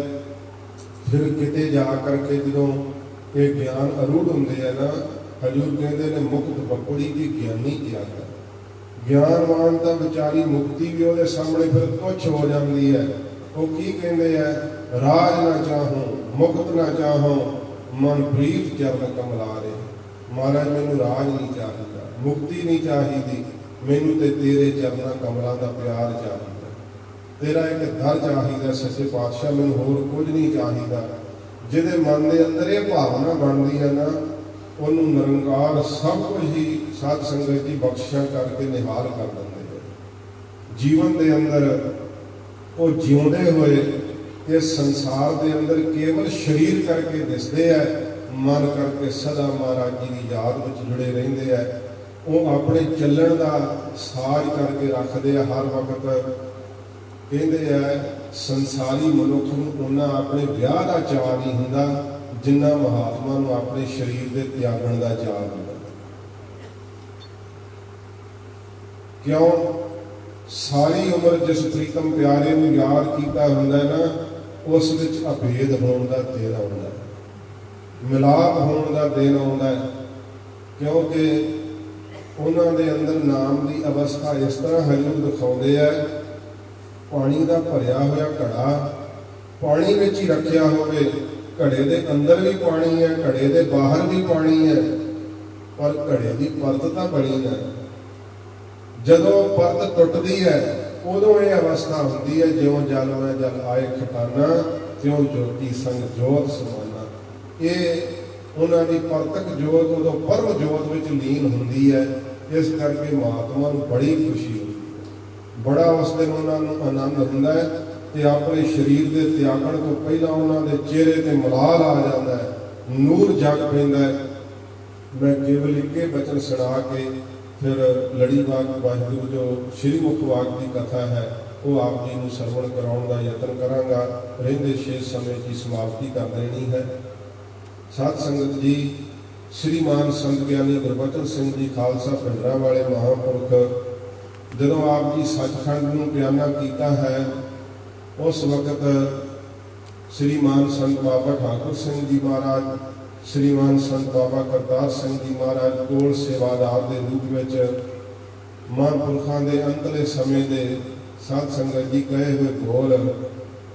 ਸਰੀਰ ਇੰਨਾ ਜ਼ਿਆਦਾ ਢਿੱਲਾ ਸੀਗਾ, ਕਹਿੰਦੇ ਨੇ ਕਿ ਰੋਜ਼ ਦੀ ਜਿਹੜੀ ਕਿਰਿਆ ਸੀਗੀ, ਸ਼ਾਮ ਨੂੰ 1 ਘੰਟਾ ਇਤਿਹਾਸ ਦੀ ਕਥਾ ਆਪ ਕਰਦੇ ਹੁੰਦੇ ਤੇ ਸਵੇਰ ਦੀ ਵੀ ਕਥਾ ਹੁੰਦੀ। ਜਦੋਂ ਸ਼ਾਮ ਦੀ ਕਥਾ ਜਿਸ ਦਿਨ ਆਪ ਜੀ ਨੇ ਸੱਚਖੰਡ ਜਾਣਾ ਸੀ, 1 ਘੰਟਾ ਜਦੋਂ ਹੋ ਗਿਆ, ਸੰਤ ਗਿਆਨੀ ਕਰਤਾਰ ਸਿੰਘ ਜੀ ਮਹਾਰਾਜ ਪਾਠ ਕਰਦੇ ਸੀ। ਕਹਿਣ ਲੱਗੇ ਕਿ ਮਹਾਰਾਜ 1 ਘੰਟਾ ਹੋ ਗਿਆ, ਆਪ ਦੀ ਸਿਹਤ ਠੀਕ ਨਹੀਂ ਹੈ ਤੇ ਤੁਸੀਂ ਹੁਣ ਇੱਥੇ ਸਮਾਪਤੀ ਕਰ ਦਿਓ। ਕਹਿਣ ਲੱਗੇ ਤੈਨੂੰ ਪਾਠ ਕਰਦਿਆਂ ਕੀ ਹੁੰਦਾ ਹੈ, ਅਜੇ ਹੋਰ ਕਥਾ ਹੋਊਗੀ। ਤੇ ਸਾਧ ਸੰਗਤ ਜੀ ਤਕਰੀਬਨ 1.5 ਘੰਟੇ ਦੇ ਕਰੀਬ ਮਹਾਂਪੁਰਖਾਂ ਨੇ ਕਥਾ ਕੀਤੀ। 1 ਘੰਟੇ ਤੋਂ ਵੱਧ ਸਮਾਂ ਲਾਇਆ। ਤੇ ਉਸ ਦਿਨ ਕਹਿੰਦੇ ਆ ਜਿਸ ਕਿਸੇ ਨੂੰ ਵੀ ਮਿਲ ਰਹੇ ਸਨ, ਇੱਕ ਵੱਖਰੇ ਤਰ੍ਹਾਂ ਦਾ ਹੀ ਉਹਨਾਂ ਦਾ ਸਪਰਸ਼ ਸੀ। ਉਹ ਮਿਲਣੀ ਸੰਤ ਬਾਬਾ ਜਰਨੈਲ ਸਿੰਘ ਜੀ ਮਹਾਰਾਜ ਪਿੰਡਰਾਂ ਵਾਲਿਆਂ ਨੇ ਵੀ ਆਪਣੇ ਮੁਖ ਤੋਂ ਦੱਸੀ ਆਪ ਦੀ ਮਿਲਣੀ, ਪਰ ਜੋ ਵਚਨ ਹੋਏ ਉਹ ਨਹੀਂ ਦੱਸੇ, ਉਹ ਗੁਪਤ ਦੇ ਗੁਪਤ ਰਹਿ ਗਏ। ਕਹਿਣ ਲੱਗੇ ਇਹ ਮਹਾਂਪੁਰਖਾਂ ਕਥਾ ਵਿੱਚ ਕਿਹਾ, ਕਹਿੰਦੇ ਮੇਰੀ ਜਿਹੜੀ ਅੰਤਲੀ ਮਿਲਣੀ ਸੀ, ਮੈਨੂੰ ਕਹਿਣ ਲੱਗੇ ਚੰਗੀਆ ਚੰਗਾ ਹੋਇਆ ਤੂੰ ਵੀ ਦਰਸ਼ਨ ਬਖਸ਼ ਦਿੱਤੇ ਹੈ। ਇਉਂ ਜਦੋਂ ਕਿਹਾ ਫਿਰ ਕਹਿੰਦੇ ਆਪਣੇ ਨਗਰ ਚਲਿਆ ਜਾ। ਸੱਚੇ ਪਾਤਸ਼ਾਹ ਜੀ ਮਹਾਰਾਜ ਦੇ ਜੋ ਸੰਬੰਧਤ ਕੋਈ ਬਖਸ਼ਿਸ਼ ਭਰੇ ਬਚਨ ਸਨ ਉਹ ਮਹਾਂਪੁਰਖ ਕਹਿੰਦੇ ਮੇਰੇ ਪਰਥਾਏ ਸੀ, ਮੈਂ ਦੱਸਣੇ ਯੋਗ ਨਹੀਂ ਸਮਝਦਾ, ਉਹ ਦੱਸੇ ਨਹੀਂ। ਤੇ ਇਹ ਬਚਨ ਕਹਿੰਦੇ ਮਹਾਂਪੁਰਖਾਂ ਕਿਹਾ ਸੀ ਕਿ ਭਾਈ ਜਰਨੈਲ ਸਿੰਘ ਜੇ ਪਾਠ ਦੀ ਭੇਟਾ ਲੈਣ ਨੂੰ ਤੇਰਾ ਦਿਲ ਕਰੇ ਨਾ, ਖੁਰਨਾ ਆਵੇ ਤੇ ਕਹਿੰਦੇ 2 ਰੁਪਏ ਦੀ ਜ਼ਹਿਰ ਲੈ ਕੇ ਖਾ ਲਾ। ਇਹ ਬਚਨ ਉਹਨਾਂ ਨੇ ਕਿਹਾ ਸੀ। ਸਾਧ ਸੰਗਤ ਜੀ ਬਿਨਾਂ ਕਮਾਈ ਤੋਂ ਇਹ ਏਡੀ ਵੱਡੀ ਜਿਹੜੀ ਵਡਿਆਈ ਹੈ, ਏਡਾ ਵੱਡਾ ਸਤਿਕਾਰ ਹੈ, ਉਹ ਨਹੀਂ ਪ੍ਰਾਪਤ ਹੁੰਦਾ। ਬੜੀ ਉਹਨਾਂ ਦੀ ਸਾਧਨਾ ਸੀ। ਸ੍ਰੀਮਾਨ ਸੰਤ ਗਿਆਨੀ ਗੁਰਬਚਨ ਸਿੰਘ ਜੀ ਜਿਸ ਵਕਤ ਸੱਚਖੰਡ ਨੂੰ ਜਾਣ ਦਾ ਤਿਆਰਾ ਸੀ, ਮਹਾਂਪੁਰਖਾਂ ਨੂੰ ਸਾਧ ਸੰਗਤ ਜੀ ਜਿਹੜਾ ਪੈਰਾਲਾਈਜ਼ ਸੀਗਾ, ਜਦੋਂ ਮੈਂ ਕੱਲ ਵੀ ਗੱਲ ਕੀਤੀ ਸੀ, ਕਈ ਇਉਂ ਵਿਚਾਰ ਕਰਦੇ ਹੈ ਕਿ ਜੇ ਸੰਤਾਂ ਦੇ ਸਰੀਰ ਤੇ ਰੋਗ ਹੈ ਤੇ ਦੱਸੋ ਕਿ ਇਹ ਸੰਤ ਕਿਵੇਂ ਹੋ ਸਕਦੇ ਆ। ਬੜਾ ਇੱਕ ਡੂੰਘਾ ਵਿਸ਼ਾ ਹੈ। ਮੈਂ ਸੂਖਸ਼ਮ ਜਿਹਾ ਆਪ ਜੀ ਨੂੰ ਬੇਨਤੀ ਕਰਦਾ ਹਾਂ। ਗੁਰੂ ਹਰਕ੍ਰਿਸ਼ਨ ਸਾਹਿਬ ਸੱਚੇ ਪਾਤਸ਼ਾਹ ਜੀ ਮਹਾਰਾਜ ਨੇ ਚੇਚਕ ਦੀ ਬਿਮਾਰੀ ਨਾਲ ਆਪਣਾ ਸਰੀਰ ਤਿਆਗਿਆ ਸੀ। ਇੱਕ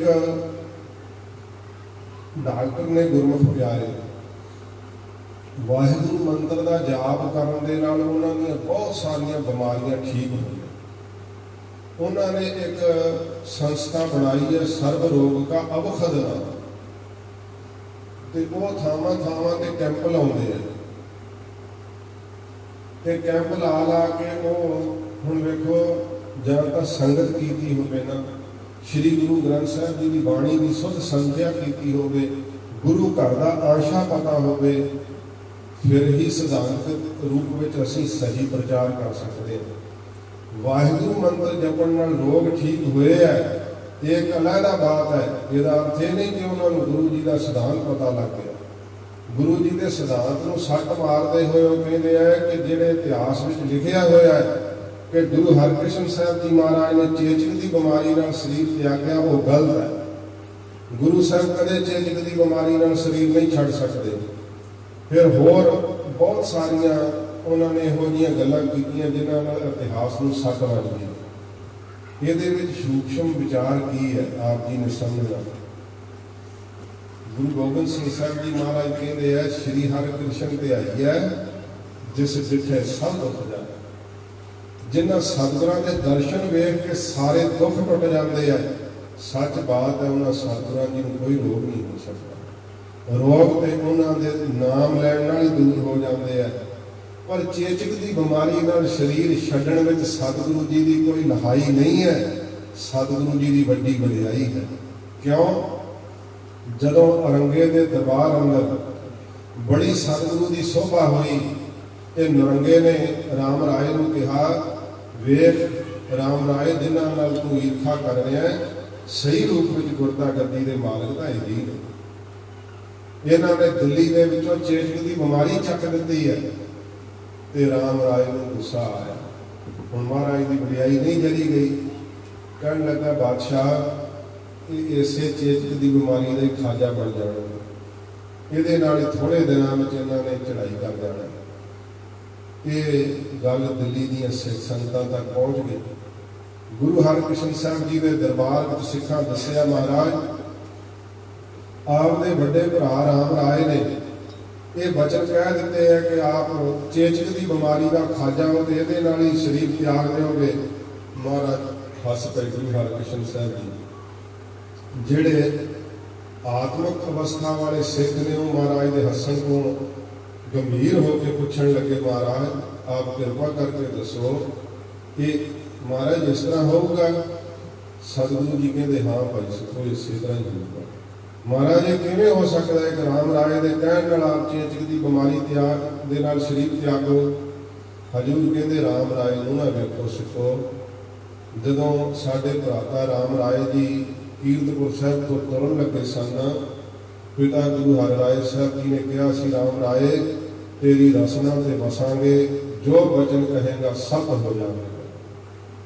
ਤੇ ਜੇ ਅੱਜ ਰਾਮ ਰਾਏ ਦਾ ਬਚਨ ਨਾ ਸਤ ਕੀਤਾ, ਸੰਸਾਰ ਦੇ ਲੋਕ ਕਹਿਣਗੇ ਕਿ ਗੁਰੂ ਹਰਿਰਾਏ ਸਾਹਿਬ ਦੇ ਦਿੱਤੇ ਵਰ ਨਿਸਫਲ ਚਲੇ ਗਏ। ਸਰੀਰ ਤਾਂ ਨਾਸ਼ਵੰਤੀ ਹੈ, ਇਹ ਤਾਂ ਤਿਆਗਣਾ ਹੀ ਹੈ। ਇਸ ਕਰਕੇ ਅਸੀਂ ਹੁਣ ਚੇਚਕ ਦੀ ਬਿਮਾਰੀ ਨਾਲ ਹੀ ਸਰੀਰ ਛੱਡਾਂਗੇ। ਆਪ ਹੀ ਮਹਾਰਾਜ ਆਗਿਆ ਦਿੱਤੀ ਹੈ ਚੇਚਕ ਦੀ ਬਿਮਾਰੀ ਨੂੰ ਆਪਦੇ ਸਰੀਰ ਤੇ ਆਉਣ ਦੀ, ਤੇ ਉਹ ਲੰਮਾ ਇਤਿਹਾਸ ਹੈ। ਸਾਧ ਸੰਗਤ ਜੀ, ਚੇਚਕ ਦੀ ਬਿਮਾਰੀ ਨਾਲ ਹਜ਼ੂਰ ਦਾ ਸਰੀਰ ਛੱਡਣਾ, ਇਹਦੇ ਵਿੱਚ ਸੱਚੇ ਪਾਤਸ਼ਾਹ ਜੀ ਦੀ ਵਡਿਆਈ ਹੈ। ਤੇ ਫਿਰ ਸਿੱਖਾਂ ਦਾ ਮਨ ਬੜਾ ਰੋਹ ਆਇਆ। ਗੁਰਬਖਸ਼ ਮਸੰਦ ਨੇ ਅੱਗੇ ਹੱਥ ਜੋੜ ਕੇ ਆਖਿਆ, ਮਹਾਰਾਜ ਰਾਮ ਰਾਏ ਨੂੰ ਕੋਈ ਮਹਾਰਾਜ ਸਜ਼ਾ ਰੂਪ ਵਿੱਚ ਬਚਨ ਕਰੋ। ਗੁਰੂ ਮਹਾਰਾਜ ਨਿਰਵੈਰ ਸਤਿਗੁਰੂ ਜੀ ਹੱਸ ਕੇ ਕਹਿੰਦੇ, ਸਾਡੀ ਇੱਛਾ ਨਹੀਂ ਹੈ। ਤੇ ਫਿਰ ਗੁਰਬਖਸ਼ ਮਸੰਦ ਨੇ ਕਿਹਾ, ਮਹਾਰਾਜ ਤੁਹਾਡੀ ਇੱਛਾ ਨਹੀਂ ਹੈ, ਸਾਡੇ ਸਾਰੇ ਸਿੱਖਾਂ ਦੀ ਇੱਛਾ ਜਾਣ ਕਰਕੇ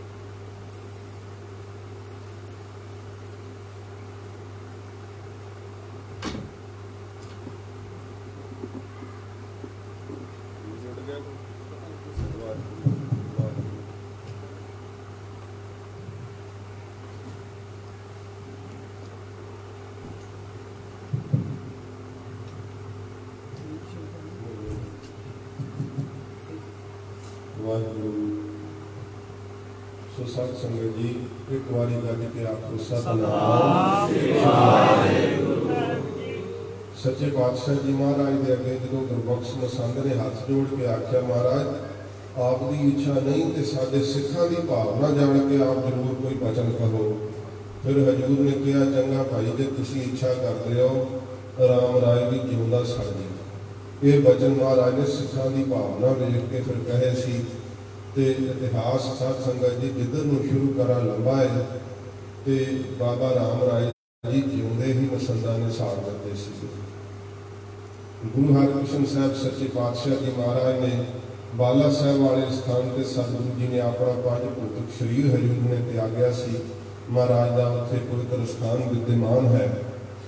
ਜੋ ਮਹਾਤਮਾ ਆਪਣਾ ਸਰੀਰ ਤਿਆਗਦੇ ਆ ਨਾ, ਸਰੀਰ ਨਾਲ ਉਹਨਾਂ ਦਾ ਮੋਹ ਨਹੀਂ ਹੁੰਦਾ। ਜਿਵੇਂ ਮੈਂ ਕੱਲ ਜ਼ਿਕਰ ਕੀਤਾ ਸੀ ਸੰਤ ਬਾਬਾ ਸੁੰਦਰ ਸਿੰਘ ਜੀ ਮਹਾਰਾਜ ਦਾ, ਕਿਸੇ ਪ੍ਰੇਮੀ ਦੇ ਪੁੱਤਰ ਨੂੰ ਸਾਧ ਸੰਗਤ ਜੀ ਜਲੋਦਰ ਦਾ ਰੋਗ ਸੀਗਾ। ਮਹਾਂਪੁਰਖਾਂ ਦੇ ਕੋਲ ਉਹਨੇ ਆ ਕੇ ਬੇਨਤੀ ਕੀਤੀ ਬੜੀ ਨਿਮਰਤਾ ਨਾਲ ਕਿ ਮਹਾਰਾਜ ਬੜੀਆਂ ਦਵਾਈਆਂ ਵਰਤ ਲਈਆਂ ਪਰ ਇਹ ਰੋਗ ਨਹੀਂ ਠੀਕ ਹੁੰਦਾ, ਪੇਟ ਵਿੱਚ ਪਾਣੀ ਭਰ ਜਾਂਦਾ ਉਹ ਜਲੋਦਰ ਦੇ ਰੋਗ ਨਾਲ, ਮ੍ਰਿਤੂ ਦਾ ਹੀ ਕਾਰਨ ਬਣਦਾ ਹੈ। ਮਹਾਂਪੁਰਖ ਕਹਿਣ ਲੱਗੇ ਕਿ ਗੁਰੂ ਸਾਹਿਬ ਦੀ ਬਾਣੀ ਤੋਂ ਸਾਰੇ ਪਦਾਰਥ ਪ੍ਰਾਪਤ ਹੁੰਦੇ ਆ। ਭਾਈ ਗੁਰਮੁਖਾ ਸ਼ਰਧਾ ਭਾਵਨਾ ਨਾਲ ਸਤਿਗੁਰੂ ਜੀ ਦੀ ਪਵਿੱਤਰ ਬਾਣੀ ਦਾ ਇੱਕ ਅਖੰਡ ਜਾਪ ਕਰਾਓ।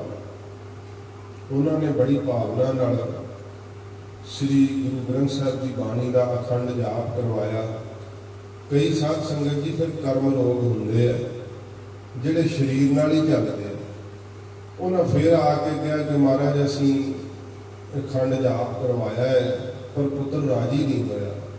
ਮਹਾਂਪੁਰਖਾਂ ਨੇ ਮਨ ਵਿੱਚ ਉਹ ਵਿਚਾਰਿਆ ਕਿ ਸਰੀਰ ਤਾਂ ਨਾਸ਼ਵੰਤੀ ਹੈ ਤੇ ਗੁਰੂ ਜੀ ਦੀ ਬਾਣੀ ਤੋਂ ਇਹਨਾਂ ਦਾ ਨਿਸ਼ਚਾ ਨਾ ਟੁੱਟੇ, ਇਸ ਕਰਕੇ ਹੁਣ ਅਰਦਾਸ ਕਰਕੇ ਉਹ ਲੋਕ ਆਪਦੇ ਸਰੀਰ ਤੇ ਲੈ ਕੇ ਸਰੀਰ ਛੱਡ ਦਿੱਤੇ। ਆਪ ਮਹਾਂਪੁਰਖਾਂ ਅਰਦਾਸ ਕਰਕੇ ਫਿਰ ਬਚਨ ਤੇ ਚੰਗਾ ਭਾਈ ਜਾ, ਹੁਣ ਤੇਰੇ ਪੁੱਤਰ ਦਾ ਰੋਗ ਰਾਜੀ ਹੋ ਜੂਗਾ। ਦਿਨਾਂ 'ਚ ਉਸ ਦਾ ਪੁੱਤਰ ਰਾਜੀ ਹੋ ਗਿਆ। ਜਲੋਦਰ ਦਾ ਰੋਗ ਸਿੜਾ ਸੀ, ਮਹਾਂਪੁਰਖਾਂ ਨੇ ਆਪਦੇ ਸਰੀਰ ਤੇ ਲੈ ਲਿਆ। ਅੰਤਲਾ ਸਮਾਂ ਸੀ ਜਦੋਂ ਪੇਟ 'ਚ ਪਾਣੀ ਭਰਿਆ ਹੋਇਆ ਸੀ। ਵੇਖਣ ਨੂੰ ਪ੍ਰਤੀਤ ਹੁੰਦਾ ਸੀ ਕਿ ਬੜੀ ਦੁਖਦਾਈ ਦਸ਼ਾ ਹੈ। ਚੀਫ ਖਾਲਸਾ ਦੀਵਾਨ ਦੇ ਰਾਜਪੁਰ ਸਾਹਿਬ ਉਹ ਪਤਾ ਲੈਣ ਵਾਸਤੇ ਜਦੋਂ ਆਏ, ਖਾਲਸਾ ਜੀਵਨ ਵਿੱਚ ਇਹ ਬਚਨ ਲਿਖਿਆ ਹੋਇਆ ਹੈ। ਮਹਾਂਪੁਰਖਾਂ ਨੂੰ ਕਹਿਣ ਲੱਗੇ ਕਿ ਮਹਾਰਾਜ ਸੰਤ ਬਾਬਾ ਨੰਦ ਸਿੰਘ ਜੀ ਕਲੇਰਾਂ ਵਾਲੇ ਜਦੋਂ ਸੱਚਖੰਡ ਜਾਣ ਲੱਗੇ ਸੀ, ਉਹਨਾਂ ਦਾ ਵੀ ਮੈਂ ਦਰਸ਼ਨ ਕੀਤਾ ਸੀ। ਹੋਰ ਇੱਕ ਦੋ ਮਹਾਂਪੁਰਖਾਂ ਦੇ ਉਹਨਾਂ ਨਾਂ ਲਏ, ਕਹਿੰਦੇ ਅੱਜ ਮੇਰੇ ਵੱਡੇ ਭਾਗ ਹੈ, ਤੁਸੀਂ ਸੱਚਖੰਡ ਦਾ ਤਿਆਰਾ ਕੀਤਾ, ਮੈਨੂੰ ਤੁਹਾਡੇ ਵੀ ਦਰਸ਼ਨਾਂ ਦਾ ਸੁਭਾਗ ਮਿਲਿਆ। ਕਿਰਪਾ ਕਰਕੇ ਮੈਨੂੰ ਕੋਈ ਉਹੋ ਜਿਹਾ ਬਚਨ ਹੀ ਦੱਸ ਦਿਓ ਜਿਹਦੇ ਨਾਲ ਮੇਰੇ ਜੀਵਨ ਦੇ ਅੰਦਰ ਕੋਈ ਕਮਾਈ ਦਾ ਫਲ ਪ੍ਰਾਪਤ ਹੋਵੇ। ਮਹਾਂਪੁਰਖ ਹੱਸ ਕੇ ਕਹਿਣ ਲੱਗੇ, ਡਾਕਟਰ ਸਾਹਿਬ ਅਸੀਂ ਤਾਂ ਬਿਮਾਰੀ ਨਾਲ ਗਰਸੇ ਇੱਥੇ ਪਏ ਆ ਮੰਜੇ ਤੇ, ਅਸੀਂ ਕੀ ਦਸੀਏ ਤੁਹਾਨੂੰ। ਡਾਕਟਰ ਸਾਹਿਬ ਕਹਿੰਦੇ ਮਹਾਰਾਜ ਮੈਨੂੰ ਪਤਾ ਹੈ ਸੰਤ ਢੋਲ ਵਰਗਾ ਹੁੰਦਾ ਹੈ, ਜੇ ਢੋਲ ਲੱਖਾਂ ਸਾਲ ਪਿਆ ਰਹੇ ਉਹ ਬੋਲਦਾ ਨਹੀਂ ਜਿੰਨਾ ਚਿਰ ਉਹਦੇ ਤੇ ਡੱਗਾ ਨਾ ਮਾਰੀ। ਤੇ ਮੈਂ ਡੱਗੇ ਰੂਪ ਵਿੱਚ ਬਚਨ ਆਪ ਜੀ ਨੂੰ ਸੁਣਾਉਣਾ ਤੇ ਮੈਨੂੰ ਖਾਲੀ ਨਾ ਮੋੜੇ। ਕਹਿਣ ਲੱਗੇ ਸੁਣਾਓ ਡਾਕਟਰ ਸਾਹਿਬ। ਡਾਕਟਰ ਸਾਹਿਬ ਕਹਿੰਦੇ ਮਹਾਰਾਜ ਜਦੋਂ ਮੈਂ ਆਪਣੀ ਕਾਰ ਚਲਾਉਣਾ ਨਾ ਮੈਨੂੰ ਕਾਰ ਦੇ ਵਿੱਚੋਂ ਇੰਜਣ ਦੀ ਆਵਾਜ਼ ਦੀ ਥਾਵੇਂ ਆਵਾਜ਼ ਆਉਂਦੀ ਹੈ ਧੰਨ ਗੁਰੂ ਨਾਨਕ ਵਾਹਿਗੁਰੂ, ਧੰਨ ਗੁਰੂ ਨਾਨਕ ਵਾਹਿਗੁਰੂ। ਵੇਖੋ ਕਿੱਡੀ ਪੂਜਨੀਕ ਆਤਮਾ ਹੋਵੇਗੀ ਜਿਨ੍ਹਾਂ ਨੂੰ ਕਾਰ ਚਲਾਉਂਦਿਆਂ ਵੀ ਗੁਰੂ ਨਾਨਕ ਸਾਹਿਬ ਦੇ ਨਾਮ ਦੀ ਆਵਾਜ਼ ਹੀ ਸੁਣਦੀ ਹੈ। ਤੇ ਫਿਰ ਮਹਾਂਪੁਰਖ ਕਹਿੰਦੇ ਡਾਕਟਰ ਸਾਹਿਬ ਤੁਹਾਨੂੰ ਤੁਹਾਡੀ ਤਾਂ ਅਵਸਥਾ ਬੜੀ ਹੈ। ਕਹਿਣ ਲੱਗੇ ਮਹਾਰਾਜ ਹੁਣ ਇਉਂ ਨਾ ਕਰੋ, ਮੈਨੂੰ ਕੋਈ ਬਚਨ ਸੁਣਾ ਦਿਓ। ਮਹਾਂਪੁਰਖ ਕਹਿੰਦੇ ਤੁਸੀਂ ਸਾਡਾ ਸਰੀਰ ਵੇਖਣ ਆਏ ਹੋ, ਪਹਿਲਾਂ ਸਾਡਾ ਸਰੀਰ ਦੇਖ ਲਓ, ਚੈੱਕ ਕਰ ਲਓ, ਅਸੀਂ ਬਾਅਦ 'ਚ ਤੁਹਾਨੂੰ ਕੋਈ ਬਚਨ ਸੁਣਾ ਦਿਆਂਗੇ। ਡਾਕਟਰ ਸਾਹਿਬ ਨੇ ਉਹ ਸਟੈਥੋਸਕੋਪ ਆਪਣੇ ਕੰਨਾਂ ਨਾਲ ਲਾਈ ਤੇ ਮਹਾਂਪੁਰਖਾਂ ਦੀ ਛਾਤੀ ਤੇ ਜਿਸ ਵਕਤ ਧਰੀ ਹੈ ਨਾ, ਉੱਥੋਂ ਦਿਲ ਦੀ ਧੜਕਣ ਦੀ ਥਾਵੇਂ ਸਾਧ ਸੰਗਤ ਜੀ ਮੂਲ ਮੰਤਰ ਦੀ ਆਵਾਜ਼ ਆ ਰਹੀ। ਬੋਲੇ ਸੋ ਨਿਹਾਲ ਸਤਿ ਸ੍ਰੀ ਅਕਾਲ। ਉਹ ਸੋਚਿਆ ਕਿ ਇੱਥੇ ਸ਼ਾਇਦ ਜਾਪ ਕਰਦੇ ਆ ਤੇ ਛਾਤੀ ਨੇੜੇ ਤਾਂ ਆਵਾਜ਼ ਆਉਂਦੀ ਹੈ। ਡਾਕਟਰ ਸਾਹਿਬ ਨੇ ਉਹ ਚੁੱਕ ਕੇ ਲੱਤਾਂ ਤੱਕ ਤੇ ਲਾ ਕੇ ਵੇਖੀ, ਪੈਰਾਂ ਤੱਕ ਤੇ ਲਾ ਕੇ ਵੇਖੀ, ਸਾਰੇ ਸਰੀਰ ਦੇ ਰੋਮ ਰੋਮ ਵਿੱਚੋਂ ਗੁਰਮੰਤਰ ਦੀ ਆਵਾਜ਼ ਆ ਰਹੀ ਹੈ, ਗੂੰਜਾਂ ਪੈ ਰਹੀਆਂ ਨਾਮ ਦੀਆਂ। ਤੇ ਡਾਕਟਰ ਸਾਹਿਬ ਨੇ ਕੰਨਾਂ ਦੇ ਨਾਲ ਲਾ ਕੇ ਕਿਹਾ ਸੀ, ਖਾਲਸਾ ਜੀ ਆਪਨੇ ਗੁਰੂ ਨਾਨਕ ਸਾਹਿਬ ਦੀ ਬਾਣੀ ਆਪਣੇ ਸਰੀਰ ਤੇ ਸੱਤ ਕਰ ਦਿੱਤੀ ਹੈ। ਗੁਰਮੁਖ ਰੋਮ ਰੋਮ ਹਰ ਧਿਆਵੈ, ਕਹਿ ਕਬੀਰ ਜਨ ਭਏ ਖਾਲਸੇ ਪ੍ਰੇਮ ਭਗਤ ਜਿਸ ਜਾਨੀ। ਇਹ ਹੈ ਗੁਰਸਿੱਖਾਂ ਦਾ ਸਾਧ ਸੰਗਤ ਦੀ ਜੀਵਨ। ਤੇ ਕਹਿਣ ਲੱਗੇ ਤੁਹਾਨੂੰ ਕੋਈ ਬਿਮਾਰੀ ਨਹੀਂ ਤੇ ਕਿਸੇ ਪ੍ਰਕਾਰ ਕੋਈ ਦਵਾਈ ਨਾਲ ਤੁਹਾਡਾ ਇਲਾਜ ਨਹੀਂ ਹੈ, ਤਾਂ ਤੁਸੀਂ ਆਪਣੀ ਮਰਜ਼ੀ ਨਾਲ ਸਾਰੀ ਲੀਲਾ ਰਚੀ ਹੈ। ਮਹਾਰਾਜ ਕਹਿੰਦੇ ਨੇ ਗੁਰਮੁਖ ਆਵੇ ਜਾਏ ਨਾ ਸਾਰੇ। ਗੁਰਮੁਖਾਂ ਦਾ ਆਉਣਾ ਤੇ ਜਾਣਾ ਸਾਡੇ ਵਰਗਾ ਨਹੀਂ ਹੁੰਦਾ। ਮਨੁੱਖ ਦਾ ਜਨਮ ਵੀ ਪੀੜਾ ਵਿੱਚ ਹੁੰਦਾ ਹੈ, ਇਹਦਾ ਮਰਨ ਵੀ ਪੀੜਾ ਵਿੱਚ ਹੁੰਦਾ।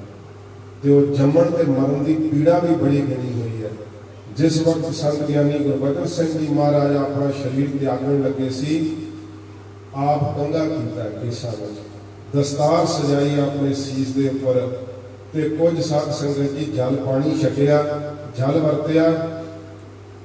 ਮਹਾਂਪੁਰਖਾਂ ਨੇ ਸਾਰੇ ਸਿੰਘਾਂ ਨੂੰ ਪਹਿਲਾਂ ਮੂਲ ਮੰਤਰ ਦਾ ਜਾਪ ਕੀਤਾ ਉੱਚੀ। ਜਾਪ ਕਰਕੇ ਜਿੰਨੇ ਸਿੰਘ ਸਾਹਮਣੇ ਖਲੋਤੇ ਸੀ ਉਹਨਾਂ ਨੂੰ ਗੱਜ ਕੇ ਆਖਿਆ, ਵਾਹਿਗੁਰੂ ਜੀ ਕਾ ਖਾਲਸਾ ਵਾਹਿਗੁਰੂ ਜੀ ਕੀ ਫਤਿਹ। ਫਤਿਹ ਬੁਲਾਉਂਦਿਆਂ ਸਾਰੇ ਮਹਾਂਪੁਰਖਾਂ ਨੇ ਆਪ ਦਾ ਸਰੀਰ ਸ਼ਾਂਤ ਕਰ ਲਿਆ। ਇਸ ਤਰ੍ਹਾਂ ਉਹਨਾਂ ਦਾ ਸੱਚਖੰਡ ਜਾਣਾ, ਭਾਈ ਗੁਰਮੁਖ ਸਿੰਘ ਅੜੀਸੇ ਦਾ ਸਾਧ ਸੰਗਤ ਜੀ ਉਹਨਾਂ ਨੂੰ ਪਤਾ ਲੱਗਣਾ, ਚਿਖਾ 'ਚ ਛਾਲ ਮਾਰ ਕੇ ਮਹਾਂਪੁਰਖਾਂ ਦੇ ਨਾਲ ਹੀ ਸੱਚਖੰਡ ਜਾ ਬਰਾਜਣਾ। ਇਹ ਇੱਕ ਅਦੁੱਤੀ ਕ੍ਰਿਸ਼ਮਾ ਹੋਇਆ।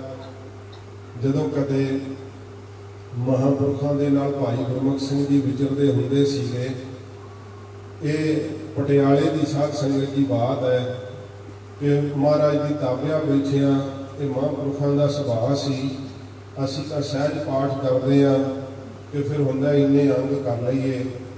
ਉਹ ਸਹਿਜ ਪਾਠ ਵੀ ਜਦੋਂ ਆਪਣੇ ਰੋਜ਼ ਦੇ ਰੁਟੀਨ ਵਿੱਚ ਕਰਦੇ, ਕਈ ਵਾਰੀ ਇੱਕ ਇੱਕ ਪੰਕਤੀ ਨੂੰ 45 ਮਿੰਟ ਪੜ੍ਹੀ ਜਾਂਦੇ ਹੁੰਦੇ ਸੀ। ਦੁਖ ਨਿਵਾਰਨ ਸਾਹਿਬ ਸਹਿਜ ਪਾਠ ਕਰਦੇ ਆ, ਇਹਦੇ ਪੰਕਤੀ ਆਈ ਹੈ, ਦਰਸ਼ਨ ਦੇਖਤ ਦੋਖ ਨਸੇ, ਕਬੂ ਨਾ ਹੋ ਦ੍ਰਿਸ਼ਟ ਅਗੋਚਰ ਜੀ ਕੈ ਸੰਗ ਬਸੇ। ਪੂਰੇ ਪੌਣਾ ਘੰਟਾ ਇਹਨਾਂ ਪੰਕਤੀਆਂ ਨੂੰ ਪੜ੍ਹਦੇ ਰਹੇ, ਰਸ ਲੈ ਲੈ ਕਰਕੇ। ਕਬੂ ਨਾ ਹੋ ਦ੍ਰਿਸ਼ਟ ਅਗੋਚਰ, ਕਬੂ ਨਾ ਹੋ ਦ੍ਰਿਸ਼ਟ ਅਗੋਚਰ, ਜੀ ਕੈ ਸੰਗ ਬਸੈ, ਜੀ ਕੈ ਸੰਗ ਬਸੈ, ਦਰਸ਼ਨ ਦੇਖਤ ਦੋਖ ਨਸੇ। ਇਉਂ ਬਾਰ ਬਾਰ ਪੜ੍ਹ ਕੇ ਜਿਵੇਂ ਤੇ ਸਿੰਘ ਜਿਨ੍ਹਾਂ ਨੇ ਸੰਗਤ ਕੀਤੀ ਹੈ ਨਾ, ਉਹ ਦੱਸਦੇ ਸੀ ਕਿ ਜਦੋਂ ਮਹਾਰਾਜ ਜੀ ਦੀ ਤਾਬਿਆ ਆਪ ਬੈਠ ਕੇ ਬਾਣੀ ਪੜ੍ਹਦੇ ਨਾ, ਚਿਹਰੇ ਤੋਂ ਨੂਰ ਡੁੱਲ ਪੈਂਦਾ ਹੁੰਦਾ ਸੀ, ਇੰਨਾ ਨੂਰ ਚਿਹਰੇ ਤੇ ਚਮਕਦਾ ਹੁੰਦਾ ਸੀ। ਇਹ ਸੱਚੇ ਪਾਤਸ਼ਾਹ ਜੀ ਮਹਾਰਾਜ ਦੀ ਬਾਣੀ ਦਾ ਪ੍ਰਤਾਪ ਹੈ। ਕਹਿੰਦੇ ਕਦੇ ਖੁਸ਼ ਹੁੰਦੇ ਆ ਮਹਾਤਮਾ ਇੰਨੇ ਜ਼ਿਆਦਾ। ਭਾਈ ਗੁਰਮੁਖ ਸਿੰਘ ਜੀ ਪੱਖਾ ਕਰ ਰਹੇ ਸੀ, ਮਹਾਂਪੁਰਖ ਉੱਠੇ ਤੇ ਕਹਿਣ ਲੱਗੇ, ਭਾਈ ਗੁਰਮੁਖ ਸਿੰਘ ਕਿਤੇ ਇਹਨਾਂ ਮਨ ਤੋਂ ਸੋਚੀ ਕਿ ਮੈਂ ਬਾਹਰਲੇ ਇਲਾਕੇ 'ਚੋਂ ਆਇਆ ਸਾਂ, ਸਾਧਾਂ ਦੇ ਨਾਲ ਰਿਹਾ, ਇਹਨਾਂ ਦਿੱਤਾ ਕੁਛ ਨਹੀਂ, 10 ਗੁਰੂ ਜੀ ਦਾ ਪ੍ਰਤੱਖ ਦਰਸ਼ਨ ਕਰਨਾ ਹੀ। ਭਾਈ ਗੁਰਮੁਖ ਸਿੰਘ ਜੀ ਜਿਨ੍ਹਾਂ ਨੂੰ ਸੰਗਤ ਦਾ ਰੰਗ ਲੱਗ ਚੁੱਕਾ ਸੀ, ਕਹਿਣ ਲੱਗੇ, ਮਹਾਰਾਜ ਮੇਰੀ ਤੁਹਾਡੇ ਨਾਲ ਤੋੜ ਨਿਭ ਜਾਵੇ। ਮਹਾਂਪੁਰਖਾਂ ਫਿਰ ਆਪ ਅਰਦਾਸ ਕੀਤੀ ਕਿ ਮਹਾਰਾਜ ਇਹ ਆਪ ਦਾ ਸਿੱਖ ਦਾਸ ਦੇ ਨਾਲ ਤੋੜ ਨਿਭਾਉਣਾ ਚਾਹੁੰਦਾ, ਇਹਦੀ ਸ਼ਰਧਾ ਨੂੰ ਭਾਗ ਲਾਇਓ। ਕੌਣ ਜਾਣਦਾ ਸੀ ਭਾਈ ਗੁਰਮੁਖ ਸਿੰਘ ਅੜੀਸਾ ਜਦੋਂ ਅੱਧਾ ਕੁ ਸੰਸਕਾਰ ਸਾਧ ਸੰਗਤ ਜੀ ਹੋ ਰਿਹਾ ਸੀਗਾ, ਇਸ ਤਰ੍ਹਾਂ ਤੇ ਕੀਰਤਨ ਸੋਹਲੇ ਦਾ ਪਾਠ ਕਰਕੇ ਆਪਣੇ ਨਵੇਂ ਵਸਤਰ ਵੱਖਰੀ ਤਿਆਰੀ। ਤੇ ਉਦੋਂ ਹੀ ਪਤਾ ਲੱਗਾ ਜਦੋਂ ਜਕਾਰਾ ਛੱਡ ਕੇ ਭਾਈ ਗੁਰਮੁਖ ਸਿੰਘ ਜੀ ਨੇ ਚਿਖਾ ਦੇ ਉੱਤੇ ਛਾਲ ਮਾਰ ਦਿੱਤੀ। ਜਿਨ੍ਹਾਂ ਨੇ ਇਹ ਸਿੰਘ ਅੱਖਾਂ ਨਾਲ ਵੇਖਿਆ, ਉਹਨਾਂ ਸ਼ਰੀਰਾਂ ਵਿੱਚੋਂ ਗਿਆਨੀ ਪ੍ਰੀਤਮ ਸਿੰਘ ਜੀ ਇੰਗਲੈਂਡ ਵਾਲੇ, ਉਹਨਾਂ ਨੇ ਆਪਣੇ ਨੇਤਰਾਂ ਨਾਲ ਸਭ ਕੁਝ ਵੇਖਿਆ। ਕਹਿੰਦੇ ਗਿਆਨੀ ਜੀ ਬੜੇ ਸਿੰਘਾਂ ਨੇ ਅੱਗੇ ਹੋ ਕੇ ਪਰਨੇ ਪਾਉਣ ਦਾ ਯਤਨ ਕੀਤਾ, ਸੇਕ ਇੰਨਾ ਜ਼ਿਆਦਾ ਸੀ ਲਾਗੇ ਨਹੀਂ ਸੀ ਜਾਇਆ ਜਾਂਦਾ, ਪਰ ਭਾਈ ਗੁਰਮੁਖ ਸਿੰਘ ਉੜੀਸੇ ਨੇ ਸੀ ਤੇ ਹਾਏ ਨਹੀਂ ਕੀਤੀ। ਪਤੰਗੇ ਦੀ ਰੀਤ ਨੂੰ ਸਰਜੀਤ ਕਰਦੇ ਮਹਾਂਪੁਰਖਾਂ ਦੇ ਸਰੀਰ ਨੂੰ ਹੀ ਜੱਫਾ ਮਾਰ ਲਿਆ ਸੀਗਾ। ਫਿਰ ਸਾਰੇ ਯਤਨ ਕਰਨ ਤੋਂ ਹਟਾ ਦਿੱਤਾ ਕਿ ਨਹੀਂ, ਕਿ ਹੁਣ ਭਾਈ ਗੁਰਮੁਖ ਸਿੰਘ ਗੜਵਈ ਦੇ ਰੂਪ ਵਿੱਚ ਮਹਾਂਪੁਰਖਾਂ ਦੇ ਨਾਲ ਹੀ ਸੱਚਖੰਡ ਜਾ ਬਰਾਜੈ। ਸੱਚੇ ਪਾਤਸ਼ਾਹ ਜੀ ਮਹਾਰਾਜ ਕਹਿੰਦੇ ਆ ਨਾ, ਜਿਸ ਪਿਆਰੇ ਸੋ ਨੇਹੋ ਇਸ ਆਗਾ ਮਰ ਚੱਲੀ ਹੈ, ਤ੍ਰਿਗ ਜੀਵਨ ਸੰਸਾਰ ਤਾਂ ਕੈ ਪਾਤਸ਼ਾਹ ਜੀਵਣਾ। ਸਾਧ ਸੰਗਤ ਜੀ, ਸ਼ਰੀਰਾਂ ਕਰਕੇ ਅਸੀਂ ਮਹਾਂਪੁਰਖਾਂ ਨੂੰ ਵੇਖਦੇ ਹਾਂ, ਪਰ ਹਜੂਰ ਕਹਿੰਦੇ ਮਾਨੁਖ ਕਾਕਾ ਰੂਪ ਨਾ ਜਾਣ, ਉਹਨਾਂ ਨੂੰ ਮਨੁੱਖਾ ਰੂਪ ਕਰਕੇ ਨਾ ਜਾਣੋ। ਮਹਾਰਾਜ ਫਿਰ ਕੀ ਹਨ? ਸਤਿਗੁਰੂ ਜੀ ਕਹਿੰਦੇ ਬ੍ਰਹਮ ਗਿਆਨੀ ਆਪ ਪਰਮੇਸ਼ਰ। ਉਹ ਭਾਈ ਆਪ ਪਰਮੇਸ਼ਰ ਹੀ ਵਰਤ ਰਿਹਾ ਉਹਨਾਂ ਦੇ ਅੰਦਰ। ਜਿਨ੍ਹਾਂ ਦੀ ਯਾਦ ਆਪ ਮਨਾ ਰਹੇ ਹੋ, ਉਹਨਾਂ ਦੇ ਜੀਵਨ ਤੋਂ ਸਾਨੂੰ ਸੇਧ ਤੇ ਸਿੱਖਿਆ ਲੈਣੀ ਚਾਹੀਦੀ ਹੈ।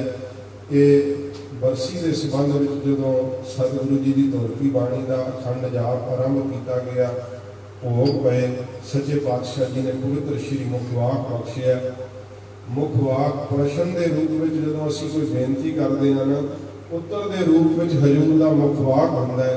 ਸੱਚੇ ਪਾਤਸ਼ਾਹ ਜੀ ਸਾਨੂੰ ਕੀ ਸਿੱਖਿਆ ਦ੍ਰਿੜ ਕਰਨ ਦੀ ਆਗਿਆ ਕਰਦੇ ਹੈ। ਆਓ ਰਹਿੰਦੇ ਸ਼ੇਸ਼ ਸਮੇਂ 'ਚ ਮਹਾਰਾਜ ਦਾ ਸ਼੍ਰੀ ਮੁਖਵਾਕ ਸਰਵਣ ਕਰੀਏ। ਹਜੂਰ ਸਾਡੇ ਤੇ ਬਖਸ਼ਿਸ਼ ਰਹਿਮਤ ਕਰਦੇ ਹਨ। ਸਤਨਾਮ ਸ੍ਰੀ ਵਾਹਿਗੁਰੂ ਸਾਹਿਬ ਜੀ। ਸੋਰਠ ਮਹੱਲਾ ਪੰਜਵਾ। ਗਰੀਬ ਨਵਾਜ ਧੰਨ ਗੁਰੂ ਅਰਜਨ ਦੇਵ ਸੱਚੇ ਪਾਤਸ਼ਾਹ ਸ਼ਹੀਦਾਂ ਦੇ ਸਰਤਾਜ ਸਤਿਗੁਰੂ ਇਹ ਹਜੂਰ ਦਾ ਉਚਾਰਨ ਕੀਤਾ ਹੋਇਆ ਪਵਿੱਤਰ ਸ਼੍ਰੀ ਮੁਖਵਾਕ ਹੈ।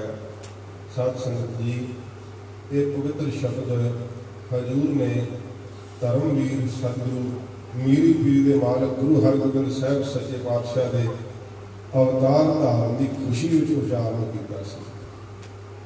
ਗਰੀਬ ਨਵਾਜ ਸੱਚੇ ਪਾਤਸ਼ਾਹ ਜੀ ਮਹਾਰਾਜ ਦੇ ਘਰ ਦੇ ਵਿੱਚ ਗੁਰੂ ਹਰਗੋਬਿੰਦ ਸਾਹਿਬ ਜੀ ਮਹਾਰਾਜ ਦਾ ਅਵਤਾਰ ਹੋਣਾ, ਜਿਸ ਵਕਤ ਹਜੂਰ ਗੁਰਦਾ ਗੱਦੀ ਤੇ ਸੁਭਾਈਮਾਨ ਹੋਏ, ਪ੍ਰਿਥੀ ਚੰਦ ਨੇ ਬਹੁਤ ਸਾਰੀ ਲਿਖਾ ਕੀਤੀ। ਬੀਬੀ ਕਰਮੋਂ ਮਾਤਾ ਸਾਹਿਬ ਜੀ ਨੂੰ ਇੱਕ ਦਿਨ ਅਯੋਗ ਬਚਨ ਕਹੇ। ਮਾਤਾ ਗੰਗਾ ਜੀ ਦਾ ਬੜਾ ਨਿਰਛਲ ਸੁਭਾਅ, ਜਦੋਂ ਸਰੋਵਰ ਵਿੱਚੋਂ ਇਸ਼ਨਾਨ ਕਰਕੇ ਆਪ ਬਾਹਰ ਆ ਰਹੇ ਸਨ ਤੇ ਬੀਬੀ ਕਰਮੋਂ ਉਹ ਇਸ਼ਨਾਨ ਕਰਨ ਵਾਸਤੇ ਆ ਰਹੀ ਸੀ। ਜਲ ਦਾ ਇੱਕ ਅੱਧਾ ਛਿੱਟਾ ਹੀ ਪੈ ਗਿਆ ਤੇ ਉਸਨੇ ਲੜਾਈ ਦਾ ਬਹਾਨਾ ਬਣਾ ਲਿਆ। ਲੜਦਿਆਂ ਹੋਇਆਂ ਕਬੋਲ ਬੋਲ ਬੋਲੇ। ਮਾਤਾ ਜੀ ਨੂੰ ਇੱਥੋਂ ਤੱਕ ਕਿਹਾ ਕਿ ਤੂੰ ਬਾਂਝ ਰਹਿਣਾ, ਤੈਨੂੰ ਪੁੱਤਰ ਨਹੀਂ ਪ੍ਰਾਪਤ ਹੋ ਸਕਦਾ। ਤੇ ਜਦੋਂ ਗੁਰੂ ਅਰਜਨ ਸਾਹਿਬ ਦਾ ਸਰੀਰ ਸ਼ਾਂਤ ਹੋਵੇਗਾ, ਉਹਨੇ ਕਬੋਲ ਬੋਲ ਕਹਿੰਦਿਆਂ ਹੋਇਆ ਕਿਹਾ ਮੇਰੇ ਪੁੱਤਰ ਨੂੰ ਮਿਹਰਬਾਨ ਨੂੰ ਗੁਰਦਾ ਗੱਦੀ ਪ੍ਰਾਪਤ ਹੋਵੇਗੀ। ਮਾਤਾ ਜੀ ਨੇ ਕਦੇ ਇੱਛਾ ਨਾ ਸੀ ਕੀਤੀ, ਪਰ ਬੀਬੀ ਕਰਮੋਂ ਨੇ ਹਿਰਦਾ ਹੀ ਬਲੁੰਦਰ ਦਿੱਤਾ। ਗੁਰੂ ਸਾਹਿਬ ਦੇ ਚਰਨਾਂ ਵਿੱਚ ਆ ਕੇ ਅਰਦਾਸ ਕੀਤੀ ਸੀ, ਮਹਾਰਾਜ ਆਪ ਦੇ ਦਰ ਤੋਂ ਸਭ ਦੀਆਂ ਝੋਲੀਆਂ ਭਰਦੀਆਂ, ਮਹਾਰਾਜ ਦਾਸੀ ਦੀ ਵੀ ਝੋਲੀ ਵਿੱਚ ਪੁੱਤਰ ਦੀ ਦਾਤ ਬਖਸ਼ੋ। ਹਜੂਰ ਨੇ ਵੇਖੋ ਆਪਣੇ ਘਰ ਵਿੱਚ ਵੀ ਨਿਮਰਤਾ ਦੀ ਦਾਤ ਸਿਖਾਈ ਹੈ। ਭਾਵੇਂ ਕਿ ਇਸ ਇਤਿਹਾਸਕ ਸਾਖੀ ਨੂੰ ਵੀ ਜਿਹੜੇ ਨਾਸਤਕ ਉਹਨਾਂ ਬੜੀ ਚੁਣੌਤੀ ਦਿੱਤੀ। ਕਹਿੰਦੇ ਕਿਵੇਂ ਹੋ ਸਕਦਾ? ਗੁਰੂ ਅਰਜਨ ਸਾਹਿਬ ਜੀ ਆਪ ਨਹੀਂ ਆਖੇ ਪੁੱਤਰ ਦੇ ਸਕਦੇ, ਨਾ ਬਾਬਾ ਬੁੱਢਾ ਸਾਹਿਬ ਨੂੰ ਕਿਉਂ ਭੇਜਿਆ? ਉਹ ਇਹ ਨਹੀਂ ਜਾਣਦੇ ਕਿ ਇਹਦੇ ਵਿੱਚ ਸਤਿਗੁਰੂ ਜੀ ਦੀ ਵੱਡੀ ਵਡਿਆਈ ਹੈ। ਕੇਵਲ ਮਹਾਰਾਜ ਸੱਚੇ ਪਾਤਸ਼ਾਹ ਜੀ ਨੇ ਪੁੱਤਰ ਦੀ ਦਾਤ ਲੈਣ ਵਾਸਤੇ ਨਹੀਂ ਭੇਜਿਆ। ਹਜੂਰ ਬਾਬਾ ਬੁੱਢਾ ਸਾਹਿਬ ਦਾ ਕਿੰਨਾ ਸਤਿਕਾਰ ਕਰਦੇ ਸੀ। ਜਦੋਂ ਗੁਰੂ ਹਰਗੋਬਿੰਦ ਸਾਹਿਬ ਦੀ ਉਮਰ 4 ਸਾਲ ਦੀ ਹੋਈ ਸੀ, ਗੁਰੂ ਅਰਜਨ ਸਾਹਿਬ ਜੀ ਨੰਗੇ ਚਰਨੀ ਬੀੜ ਬੁੱਢਾ ਸਾਹਿਬ ਗਏ ਸੀ, ਉੱਥੇ ਬੀੜ ਸਾਹਿਬ। ਤੇ ਬਾਬਾ ਬੁੱਢਾ ਸਾਹਿਬ ਨੂੰ ਜਦੋਂ ਪਤਾ ਲੱਗਾ, ਸਿੱਖਾਂ ਦੱਸਿਆ ਕਿ ਮਹਾਰਾਜ ਆਪ ਆਉਂਦੇ ਹੈ, ਬਾਬਾ ਬੁੱਢਾ ਸਾਹਿਬ ਜੀ ਬੜੀ ਕਾਹਲੀ ਨਾਲੀ ਦੌੜਦੇ ਹੋਏ ਅੱਗੇ ਆਏ, ਮਹਾਰਾਜ ਦੇ ਚਰਨਾਂ 'ਚ ਬੇਨਤੀ ਕੀਤੀ, ਨਮਸਕਾਰ ਕੀਤੀ। ਹਜੂਰ ਆਪ ਨੇ ਸੇਵਕ ਨੂੰ ਸਜ਼ਾ ਕਰ ਦੇਣਾ ਸੀ, ਆਪ ਕਿਉਂ ਆਉਣ ਦਾ ਕਸ਼ਟ ਕੀਤਾ ਹੈ? ਮਹਾਰਾਜ ਨੇ ਕਿਹਾ ਬਾਬਾ ਬੁੱਢਾ ਸਾਹਿਬ ਜੀ ਜਿੰਨਾ ਕੁਝ ਲੈਣਾ ਹੁੰਦਾ ਨਾ ਉਹਨਾਂ ਨੂੰ ਚੱਲ ਕੇ ਹੀ ਆਉਣਾ ਪੈਂਦਾ। ਫਿਰ ਹੱਥ ਜੋੜ ਕੇ ਆਖਿਆ ਮਹਾਰਾਜ ਮੈਂ ਆਪ ਦੇ ਦਰ ਦਾ ਮੰਗਦਾ ਹਾਂ ਸੱਚੇ ਪਾਤਸ਼ਾਹ ਆਪ ਸ਼ਹਿਨਸ਼ਾਹ ਅਸੀਂ ਕੀ ਦੇ ਸਕਦੇ ਹਾਂ। ਤੇ ਹਜ਼ੂਰ ਨੇ ਕਿਹਾ ਸੀ ਬਾਬਾ ਬੁੱਢਾ ਸਾਹਿਬ ਜੀ ਜੋ ਤੁਸੀਂ ਦੇ ਸਕਦੇ ਹੋ ਹੋਰ ਕਿਸੇ ਕੋਲ ਨਹੀਂ। ਮਹਾਰਾਜ ਸੱਚੇ ਪਾਤਸ਼ਾਹ ਨੇ ਕਿਹਾ ਸਾਡੇ ਪੁੱਤਰ ਨੂੰ ਗੁਰਮਤਿ ਦੀ ਵਿਦਿਆ ਪੜ੍ਹਾਓ, ਗੁਰਮੁਖੀ ਅੱਖਰ ਪੜ੍ਹਾਓ। ਇਹ ਮਾਣ ਬਖਸ਼ਿਆ। ਭਾਵੇਂ ਕਿ ਵੇਖੋ ਗੁਰੂ ਹਰਗੋਬਿੰਦ ਸਾਹਿਬ ਤਾਂ ਆਪ ਹੀ ਨਿਰੰਕਾਰ ਦੀ ਜੋਤ ਨੇ। ਸੱਚੇ ਪਾਤਸ਼ਾਹ ਜੀ ਨੇ ਮਾਣ ਦਿੱਤਾ ਬਾਬਾ ਬੁੱਢਾ ਸਾਹਿਬ ਨੂੰ। ਤੇ ਗੁਰਮੁਖੀ ਅੱਖਰਾਂ ਦਾ ਬੋਧ ਜਿਹੜਾ ਹੈ ਨਾ ਬਾਬਾ ਬੁੱਢਾ ਸਾਹਿਬ ਨੇ ਗੁਰੂ ਹਰਗੋਬਿੰਦ ਸਾਹਿਬ ਨੂੰ ਦਿੱਤਾ। ਸਤਿਗੁਰੂ ਪਾਤਸ਼ਾਹ ਜੀ ਮਹਾਰਾਜ ਦੇ ਕੋਲ ਜਦੋਂ ਮਾਤਾ ਸਾਹਿਬ ਨੇ ਬੇਨਤੀ ਕੀਤੀ ਸੀ ਆਪਣੇ ਘਰ ਦੇ ਅੰਦਰ ਵੀ ਉਸ ਪ੍ਰੋਪਰਟੀ ਨੂੰ ਬਹਾਲ ਰੱਖਣ ਵਾਸਤੇ, ਮਹਾਰਾਜ ਨੇ ਕਿਹਾ ਕਿ ਇਹ ਖਜ਼ਾਨੇ ਤਾਂ ਫਿਰ ਗੁਰੂ ਘਰ ਦੇ ਸੇਵਕ ਬਾਬਾ ਬੁੱਢਾ ਸਾਹਿਬ ਦੇ ਕੋਲ ਹੈ ਗੰਗਾ, ਉੱਥੇ ਜਾਣਾ ਪਵੇਗਾ। ਤੇ ਮਾਤਾ ਗੰਗਾ ਜੀ ਕਿਵੇਂ ਗਏ? ਤੁਸੀਂ ਇਤਿਹਾਸ ਬਹੁਤ ਵਾਰ ਸੁਣਿਆ। ਜਦੋਂ ਰੱਥਾਂ ਤੇ ਚੜ੍ਹ ਕੇ ਗਏ ਤੇ ਬਾਬਾ ਬੁੱਢਾ ਸਾਹਿਬ ਜੀ ਨੂੰ ਪੁੱਛਿਆ ਜਦੋਂ ਕਿ ਵੀ ਇਹ ਧੂੜ ਬੜੀ ਉੱਡਦੀ ਆਉਂਦੀ ਹੈ, ਕਿਹਾ ਗੁਰੂ ਕੇ ਮਹਿਲ ਆ ਰਹੇ। ਉੱਤੇ ਧਵਜ ਹੁੰਦਾ ਸੀ ਨਿਸ਼ਾਨ ਵੇਖ ਕੇ ਸਿੱਖਾਂ ਕਿਹਾ ਗੁਰੂ ਕੇ ਮਹਿਲ ਆ ਰਹੇ ਆ। ਤੇ ਬਾਬਾ ਬੁੱਢਾ ਸਾਹਿਬ ਨੇ ਸੁਭਾਇਆ ਕਿ ਤਾਂ ਗੁਰੂ ਕਿਆਂ ਨੂੰ ਕਿੱਧਰ ਭਾਜਣਾ ਪੈ ਗਈਆਂ। ਇੱਕ ਸਿੱਖ ਨੇ ਕੋਲੋਂ ਕਿਹਾ ਬਾਬਾ ਜੀ ਉਹ ਹੀ ਜੱਟਾਂ ਵਾਲੀ ਗੱਲ ਕੀਤੀ ਨਾ, ਇਹ ਵੀ ਨਹੀਂ ਵੇਖਿਆ ਕਿ ਗੁਰੂ ਕੇ ਮਹਿਲ ਹੈ। ਤੇ ਬਾਬਾ ਬੁੱਢਾ ਸਾਹਿਬ ਜੀ ਕਹਿੰਦੇ ਗੁਰੂ ਕਿਆਂ ਨਾਲ ਸਾਡੀ ਸਿੱਧੀ ਗੱਲ ਹੈ, ਤੂੰ ਸੂਰ ਵਾਂਗੂ ਕਿਉਂ ਘੁਰ ਕਰਦਾ। ਹੁਣ ਹੱਥ ਜੋੜਦੇ ਏਡਾ ਬਚਨ ਕਹਿਤਾ ਕਿ ਮਹਾਰਾਜ ਮੇਰਾ ਉਧਾਰ ਕਿਵੇਂ ਹੋਊਗਾ। ਦੇਖੋ ਤ੍ਰੈਕਾਲ ਦਰਸ਼ੀ ਨੇ। ਬਾਬਾ ਬੁੱਢਾ ਸਾਹਿਬ ਕਹਿੰਦੇ ਅੱਜ ਤਾਂ ਨਹੀਂ ਕੱਲ ਨੂੰ ਮਾਤਾ ਜੀ ਨੇ ਆਉਣਾ। ਜਿਨ੍ਹਾਂ ਦੇ ਅਵਤਾਰ ਧਾਰਨ ਦਾ ਬਚਨ ਗੁਰੂ ਸਾਹਿਬ ਨੇ ਸਾਡੇ ਮੁਖ ਤੋਂ ਕਹਾਉਣਾ ਹੈ ਨਾ, ਉਹਨਾਂ ਨੇ ਹੱਥੀਂ ਮਾਰ ਕੇ ਤੇਰੀ ਮੁਕਤ ਕਰ ਦੇਣਾ। ਤੇ ਉਹ ਗੁਰਦੁਆਰਾ ਸਾਹਿਬ ਬਣਿਆ ਹੋਇਆ ਜਦੋਂ 66 ਸਾਲ ਤੋਂ ਆਪ ਜਾਓਗੇ ਨਾ ਗੁਰਦੁਆਰਾ ਸੰਨ ਸਾਹਿਬ ਵੱਲ ਨੂੰ, ਰਸਤੇ ਵਿੱਚ ਉਹ ਗੁਰਦੁਆਰਾ ਸਾਹਿਬ ਬਣਿਆ ਹੋਇਆ ਜਿੱਥੇ ਗੁਰੂ ਹਰਗੋਬਿੰਦ ਸਾਹਿਬ ਨੇ ਸੂਰ ਬਣੇ ਹੋਏ ਦੇ ਲੱਕ ਵਿੱਚ ਤੇਗਾ ਮਾਰ ਕੇ ਉਹਨੂੰ ਦੋ ਥਾਂ ਕੀਤਾ ਸੀ, ਉਹਦੀ ਕਲਿਆਣ ਕੀਤੀ ਸੀ। ਗਰੀਬ ਨਿਵਾਸ ਸੱਚੇ ਪਾਤਸ਼ਾਹ ਜੀ ਮਹਾਰਾਜ ਨੇ ਇਹ ਜਦੋਂ ਸਿੱਖਿਆ ਦਿੱਤੀ, ਵਾਪਸ ਮੁੜੇ ਮਾਤਾ ਜੀ ਕਿਹਾ ਮਹਾਰਾਜ ਸਾਨੂੰ ਤਾਂ ਵਾਰਕੀ ਮਿਲਣਾ ਸੀ, ਸਗੋਂ ਆਹ ਬਚਨ ਹੋਏ ਆ। ਸਤਿਗੁਰੂ ਕਹਿੰਦੇ ਬਾਬਾ ਬੁੱਢਾ ਸਾਹਿਬ ਦਾ ਬਚਨ ਤਾਂ ਨਿਸਫਲ ਨਹੀਂ ਜਾ ਸਕਦਾ। ਮਹਾਰਾਜ ਨੇ ਉਹ ਵੀ ਬਚਨ ਸੱਤ ਕੀਤਾ ਸੀ ਜਦੋਂ ਸ੍ਰੀ ਹਰਿਮੰਦਰ ਸਾਹਿਬ ਨੂੰ ਛੱਡ ਕੇ ਗੁਰੂ ਕੀ ਵਡਾਲੀ ਜਾ ਵਸੇ ਸੀ। ਮਹਾਰਾਜ ਬਾਬਾ ਬੁੱਢਾ ਸਾਹਿਬ ਦਾ ਬਚਨ ਹਜ਼ੂਰ ਨੇ ਸੱਤ ਕੀਤਾ ਤੇ ਇਹ ਵਡਿਆਈ ਸੇਵਕ ਦੀ ਪ੍ਰਗਟ ਕੀਤੀ। ਜਦੋਂ ਮਾਤਾ ਗੰਗਾ ਜੀ ਹਜ਼ੂਰ ਦੇ ਦੱਸਣ ਮੁਤਾਬਕ ਮਹਾਰਾਜ ਨੇ ਪੁੱਛਿਆ ਸੀ ਨਾ ਗੰਗਾ ਤੁਸੀਂ ਕਿਵੇਂ ਗਏ ਸੀ? ਮਹਾਰਾਜ ਅਸੀਂ ਤਾਂ ਇਸ ਤਰ੍ਹਾਂ ਗਏ ਸੀ। ਸਤਿਗੁਰੂ ਕਹਿੰਦੇ ਜਦੋਂ ਜਾਈਏ ਉਦੋਂ ਮੰਗਤੇ ਬਣ ਕੇ ਜਾਈਦਾ, ਨਿਮਰਤਾ ਨਾਲ ਜਾਈਦਾ। ਸਤਿਪੁਰਸ਼ਾਂ ਨੂੰ ਆਪ ਦੀ ਧੌਂਸ ਨਹੀਂ ਦਿਖਾਈ ਦੀ। ਤੁਸੀਂ ਇਹ ਦਿਖਾਇਆ ਸੀ ਕਿ ਗੁਰੂ ਕੇ ਮਹਿਲ ਹੈ, ਉੱਥੇ ਨਿਮਰਤਾ ਨਾਲ ਜਾਓ। ਤੇ ਮਾਤਾ ਗੰਗਾ ਜੀ ਜਦੋਂ ਅਗਲੇ ਦਿਨ ਨੰਗੇ ਚਰਨੀ ਗਏ, ਸੀਸ ਤੇ ਆਪਣੇ ਮਿੱਸੇ ਪ੍ਰਸਾਦੇ ਚੱਕ ਕੇ ਗਏ ਤੇ ਬਾਬਾ ਬੁੱਢਾ ਸਾਹਿਬ ਨੇ ਮਾਤਾ ਜੀ ਦੀ ਉਹ ਨਿਮਰਤਾ ਵੇਖ ਕਰਕੇ ਅੱਗੋਂ ਆਂਢੀ ਆ ਕੇ ਮਾਤਾ ਜੀ ਦੇ ਸੀਸ ਤੋਂ ਗੰਢ ਉਤਾਰੀ। ਭੁੱਖ ਲੱਗੀ ਹੋਈ ਸੀ, ਪ੍ਰਸ਼ਾਦਾ ਜਦੋਂ ਛਕਣ ਵਾਸਤੇ ਗੰਢੇ ਦੀ ਤੁਰੀ ਨੂੰ ਭੰਨਿਆ, ਨਾਲ ਹੀ ਵਰਦਾਨ ਵਾਸਤੇ ਫਿਰ ਬਚਨ ਕੀਤਾ। ਕਵੀ ਭਾਈ ਸੰਤੋਖ ਸਿੰਘ ਜੀ ਨੇ ਲਿਖਿਆ ਇਧਰੋਂ ਬਾਬਾ ਬੁੱਢਾ ਸਾਹਿਬ ਜੀ ਦੀ ਵਰ ਦੇਣ ਵਾਸਤੇ ਜਦੋਂ ਰਸਨਾ ਖੁੱਲੀ ਹੈ, ਆਕਾਸ਼ ਵਿੱਚ ਬੱਦਲ ਗਰਜਿਆ, ਨਾਲ ਹੀ ਬਿਜਲੀ ਲਿਸ਼ਕੀ ਹੈ। ਤੇ ਬਾਬਾ ਬੁੱਢਾ ਸਾਹਿਬ ਨੇ ਕਿਹਾ ਮਾਤਾ ਜੀ ਐਸਾ ਮਹਾਬਲੀ ਸੂਰਬੀਰ ਆਪ ਦੀ ਕੁੱਖ ਤੋਂ ਅਵਤਾਰ ਧਾਰੇਗਾ ਜਿਵੇਂ ਅਸੀਂ ਆ ਗੰਢੇ ਦੀ ਤੁਰੀ ਕੱਢ ਕੇ ਉਹ ਸਿੱਟ ਦਿੱਤੀ, ਇਵੇਂ ਜ਼ਾਲਮਾਂ ਦੇ ਸਿਰ ਵੜ ਸਿੱਟ ਦੇਵੇਗਾ। ਉਹਦੀ ਤੇਗ ਦੇ ਅੱਗੇ ਵੱਡੇ ਵੱਡੇ ਰਾਜਿਆਂ ਦੇ ਸੰਗ ਸੁੱਕ ਜਾਣਗੇ, ਬਾਜੂਆਂ ਦੇ ਅੱਗੇ ਕੋਈ ਟਿਕ ਨਹੀਂ ਸਕੇਗਾ। ਬੜੇ ਵਰਦਾਨ ਦਿੱਤੇ ਬਾਬਾ ਬੁੱਢਾ ਸਾਹਿਬ ਜੀ ਨੇ। ਇਹ ਬਖਸ਼ਿਸ਼ਾਂ ਭਰੇ ਬਚਨ ਕਹੇ। ਮਾਤਾ ਸਾਹਿਬ ਜੀ ਜਦੋਂ ਇਹ ਬਖਸ਼ਿਸ਼ ਭਰਿਆ ਬਚਨ ਹੋਵੇ ਨਾ, ਹ੍ਰਿਦੇ ਅੰਦਰ ਖੁਸ਼ੀ ਮਿਆਉਂਦੀ ਨਹੀਂ। ਤੇ ਫਿਰ ਸਤ ਸੰਗਤ ਜੀ ਗੁਰੂ ਹਰਗੋਬਿੰਦ ਸਾਹਿਬ ਸੱਚੇ ਪਾਤਸ਼ਾਹ ਜੀ ਮਹਾਰਾਜ ਦਾ ਅਵਤਾਰ ਹੋਇਆ ਸੀ ਗੁਰੂ ਕੀ ਵਡਾਲੀ ਵਿਖੇ। ਜਦੋਂ ਸੱਚੇ ਪਾਤਸ਼ਾਹ ਜੀ ਮਹਾਰਾਜ ਨੇ ਅਵਤਾਰ ਧਾਰਿਆ, ਉਦੋਂ ਗੁਰੂ ਅਰਜਨ ਦੇਵ ਸੱਚੇ ਪਾਤਸ਼ਾਹ ਜੀ ਮਹਾਰਾਜ ਨੇ ਇਹ ਪਵਿੱਤਰ ਸ਼ਬਦ ਵਾਹਿਗੁਰੂ ਦੇ ਸ਼ੁਕਰਾਨੇ ਵਜੋਂ ਹਜ਼ੂਰ ਨੇ ਉਚਾਰਨ ਕੀਤਾ। ਮਹਾਰਾਜ ਜੀ ਫਰਮਾਉਂਦੇ ਹਨ ਪਰਮੇਸ਼ਰ ਦਿੱਤਾ ਬੰਨਾ ਪੁੱਤਰ ਨੂੰ ਕਹਿੰਦੇ ਆ। ਸਤਿਗੁਰੂ ਜੀ ਕਹਿੰਦੇ ਭਾਈ ਇਹ ਪਰਮੇਸ਼ਰ ਨੇ, ਵਾਹਿਗੁਰੂ ਜੀ ਨੇ ਸਾਨੂੰ ਪੁੱਤਰ ਦੀ ਦਾਤ ਬਖਸ਼ਿਸ਼ ਕੀਤੀ ਹੈ। ਦੁਖ ਰੋਗ ਕਾ ਡੇਰਾ ਭੰਨਾ। ਜਿੰਨੇ ਵੀ ਦੁੱਖ ਲੱਗ ਰਹੇ ਸਨ, ਮਾਤਾ ਸਾਹਿਬ ਦੇ ਮਨ ਵਿੱਚ ਦੁਖੀ ਹੋ ਰਿਹਾ ਸੀ ਨਾ, ਜੋ ਕਰਮੋਂ ਨੇ ਤਾਨੇ ਮਾਰੇ ਸੀ। ਤੇ ਸਾਧ ਸੰਗਤ ਜੀ, ਇਸ ਪ੍ਰਕਾਰ ਉਹਨੇ ਕਿਹਾ ਸੀ ਤੁਹਾਨੂੰ ਰੋਗ ਹੈ, ਬਾਂਝਪੁਣੇ ਦਾ, ਤੁਹਾਨੂੰ ਪੁੱਤਰ ਨਹੀਂ ਹੋ ਸਕਦਾ। ਗੁਰੂ ਨਾਨਕ ਸਾਹਿਬ ਜੀ ਦੀ ਗੱਦੀ ਦੇ ਵਾਰਸ ਧੰਨ ਗੁਰੂ ਹਰਗੋਬਿੰਦ ਸਾਹਿਬ ਸੱਚੇ ਪਾਤਸ਼ਾਹ ਜੀ ਦਾ ਅਵਤਾਰ ਹੋਇਆ।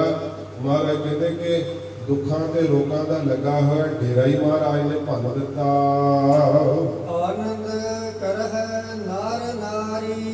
ਜਿੰਨੇ ਵੀ ਪੁਰਸ਼ ਤੇ ਇਸਤਰੀਆਂ ਸਨ, ਸਾਰੇ ਆਨੰਦ ਤੇ ਖੁਸ਼ੀਆਂ ਜਿਹੜੀਆਂ ਸੀ ਉਹ ਕਰਨ ਲੱਗ ਪਏ।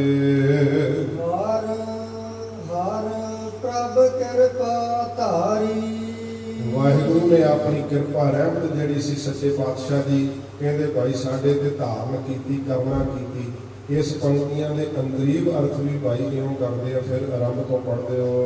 ਹਰ ਹਰ ਪ੍ਰਭ ਕਿਰਪਾ ਧਾਰੀ।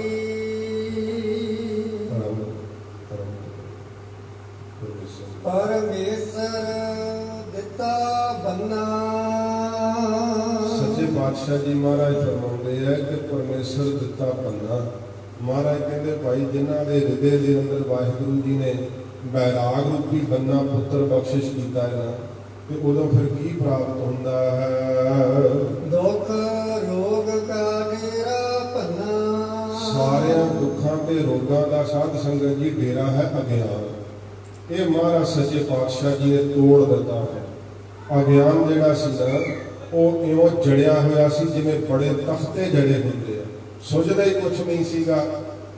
ਜਦੋਂ ਪਰਮਾਰਥ ਦੇ ਰਾਹ ਤੇ ਤੁਰਨ ਲੱਗਿਆ ਮਨ ਨੂੰ ਆਲਸ ਆਵੇ, ਸੁਸਤੀ ਪਵੇ, ਦਿਲ ਹੀ ਨਾ ਕਰੇ, ਇਹ ਅਗਿਆਨ ਦੇ ਕਾਰਨ ਕਰਕੇ ਹੁੰਦਾ। ਜਿੰਨੇ ਦੁੱਖ ਨੇ ਸਰੀਰ ਨੂੰ ਚਿੰਬੜਦੇ, ਜਿੰਨੇ ਰੋਗ ਲੱਗਦੇ ਆ, ਮੈਂ ਵਿਸਥਾਰ ਨਹੀਂ ਕਰੂੰਗਾ, ਸਮੇਂ ਸਿਰ ਸਮਾਪਤੀ ਕਰ ਲੈਣੀ ਹੈ, ਕਿਉਂਕਿ ਮੇਰੀ ਵੀ ਫਲਾਈਟ ਹੈ, ਮੈਂ ਅੱਜ ਚਲੇ ਜਾਣਾ। 3 ਦਿਨ ਵਾਸਤੇ ਕੇਵਲ ਤੁਹਾਡੇ ਦਰਸ਼ਨਾਂ ਵਾਸਤੇ ਉਚੇਚੇ ਤੌਰ ਤੇ ਪ੍ਰੋਗਰਾਮ ਗੁਰਮੁਖਾਂ ਨੇ ਕੋਈ ਲਿਖਿਆ ਸੀਗਾ। तो साध संगत जी अपने मन को एकाग्र करना, थोड़े समय की समाप्ति कर देंगे। सच्चे पातशाह जी महाराज फरमाते हैं कि भाई अज्ञानता करके सारे दुख लगते, सारे रोग चिंबड़ते हैं, शरीरक रोग भी मानसिक रोग भी, ये साडी अज्ञानता करके ही सानू लगते हैं। जदों ज्ञान का दरवाजा खुल जाता है उदों सारे रोग टुट जाते हैं, सारे दुख मिट जाते हैं। कदों जदों बैराग हृदय के अंदर पैदा होता है। बैराग की अवस्था ऐसी है, इस लोक को लैके ब्रह्म लोक तक के सारे पदार्थ नाशवंत दिसते, कोई भी पदार्थ चंगा नहीं लगता। गुरु के सिखों की यह अवस्था, भाई गढ़िया जी गुरु हरगोबिंद साहब जी महाराज के सिख होए। गुरु साहब जी ने कहा कश्मीर गुरु नानक साहब जी का गुरपुरब मना के आओ भाई गढ़िया, नाले संगत जो भेट देवे भी वो लैके आए।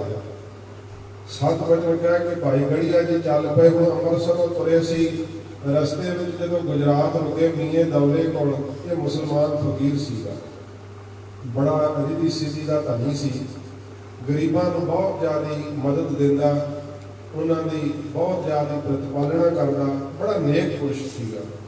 भाई गढ़िया जी भी इसकी महिमा जान के ते रुके कि बड़ा फकीर है।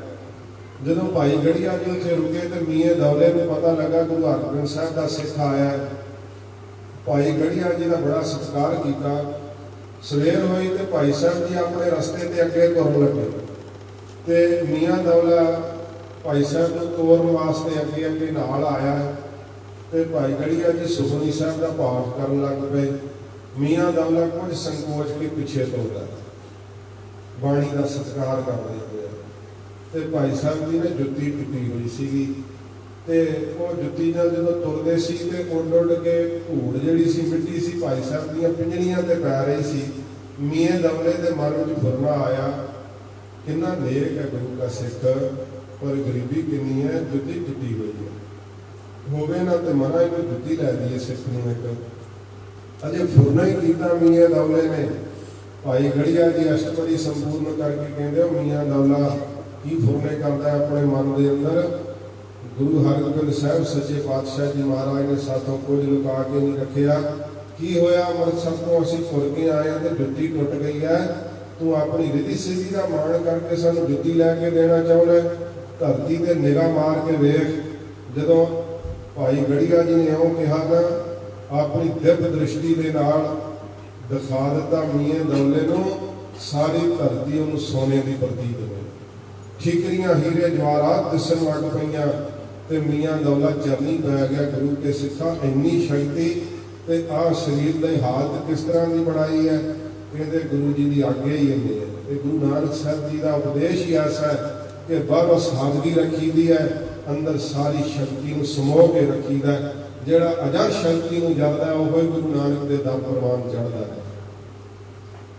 ਸਾਧ ਸੰਗਤ ਜੀ, ਜਿਹਨੂੰ ਅੰਦਰ ਦਾ ਗਿਆਨ, ਅੰਦਰ ਦੇ ਚਕਸ਼ੂ ਜਿਹੜੇ ਖੁੱਲ ਜਾਂਦੇ ਆ ਨਾ, ਨੇਤਰ, ਉਹਨੂੰ ਫਿਰ ਸੰਸਾਰ ਦੇ ਸੁੱਖ ਖਿੱਚ ਨਹੀਂ ਸਕਦੇ। ਇਹ ਸਰੀਰਕ ਰਸ ਉਹਨੂੰ ਕੋਹ ਨਹੀਂ ਸਕਦੇ।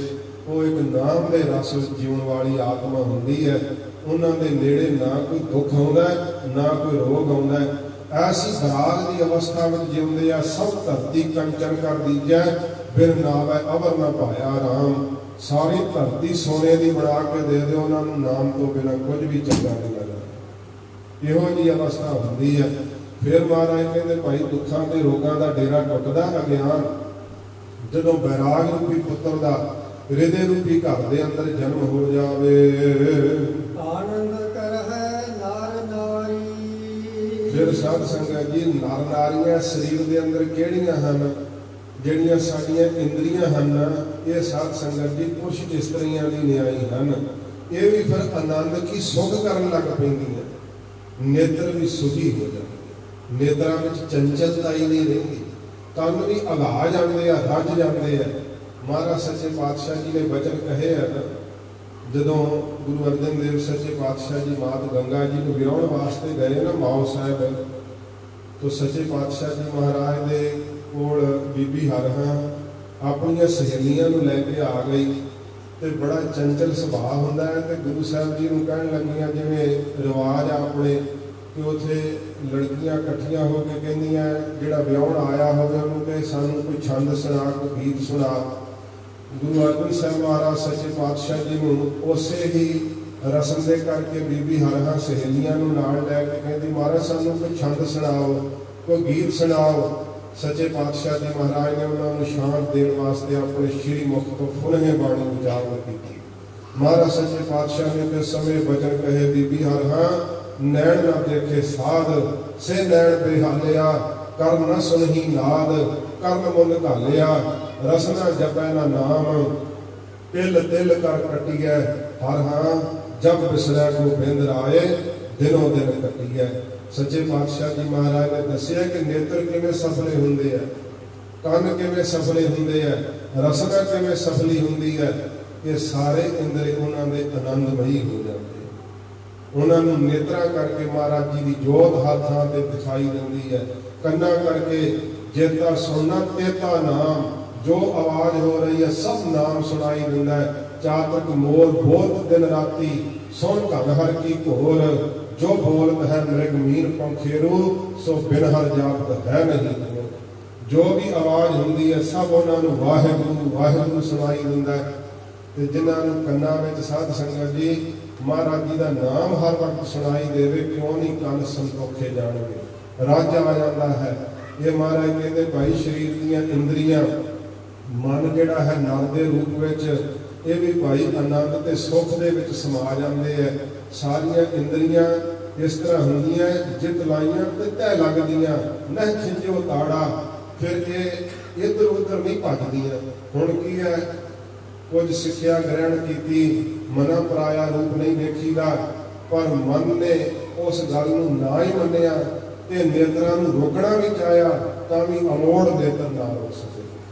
कन्नां नूं रोकना चाहया ओदी बाबत महाराज ने कहा हरी अंगूरी गदहा कराए नित उठ हंसा हींगा मरै।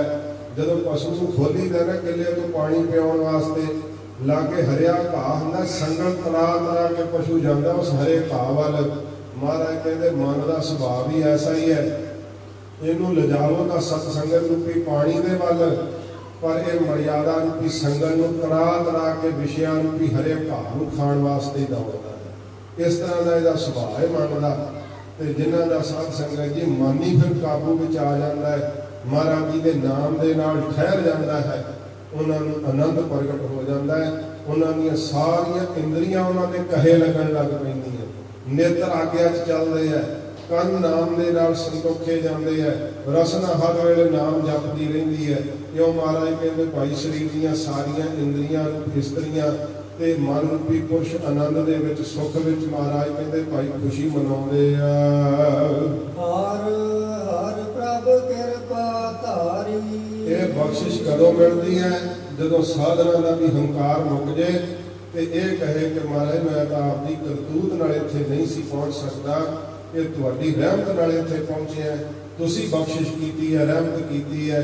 ਇਹ ਸਾਧ ਸੰਗਤ ਜੀ ਕਿਰਪਾ ਨਾਲ ਹੀ ਦਰ ਮਿਲਦਾ ਹੈ। ਜੇ ਕਹੇ ਨਾ ਮੈਂ ਆਪ ਦਾ ਸਿਮਰਨ ਨਾਲ ਇੱਥੇ ਪਹੁੰਚਿਆ, ਇੱਥੇ ਸਿਮਰਨ ਨਾਲ ਹੰਕਾਰ ਆ ਜਾਂਦਾ, ਫਿਰ ਮੈਂ ਸਿਮਰਨ ਕੀਤਾ। ਸਿਮਰਨ ਵੀ ਮਹਾਰਾਜ ਜੀ ਕਰਾਉਂਦੇ ਆ। ਸਤਿਗੁਰੂ ਜੀ ਕਹਿੰਦੇ ਭਾਈ ਇਹ ਗਿਆਨ ਦਾ ਦਰ ਉਦੋਂ ਪ੍ਰਾਪਤ ਹੁੰਦਾ ਹੈ ਜਦੋਂ ਸਾਰਿਆਂ ਨੂੰ ਹਰਿਆ ਕਰਨ ਵਾਲਾ, ਸਾਰਿਆਂ ਦੇ ਦੁੱਖਾਂ ਨੂੰ ਹਰਨ ਵਾਲਾ ਮੇਰਾ ਵਾਹਿਗੁਰੂ ਕਿਰਪਾ ਕਰ ਦੇਵੇ ਨਾ, ਉਦੋਂ ਇਹ ਬਖਸ਼ਿਸ਼ ਪ੍ਰਾਪਤ ਹੁੰਦੀ ਆ। ਸੰਤ ਹੋ ਸੁਖ ਹੋਆ ਸਭ ਥਾਈ।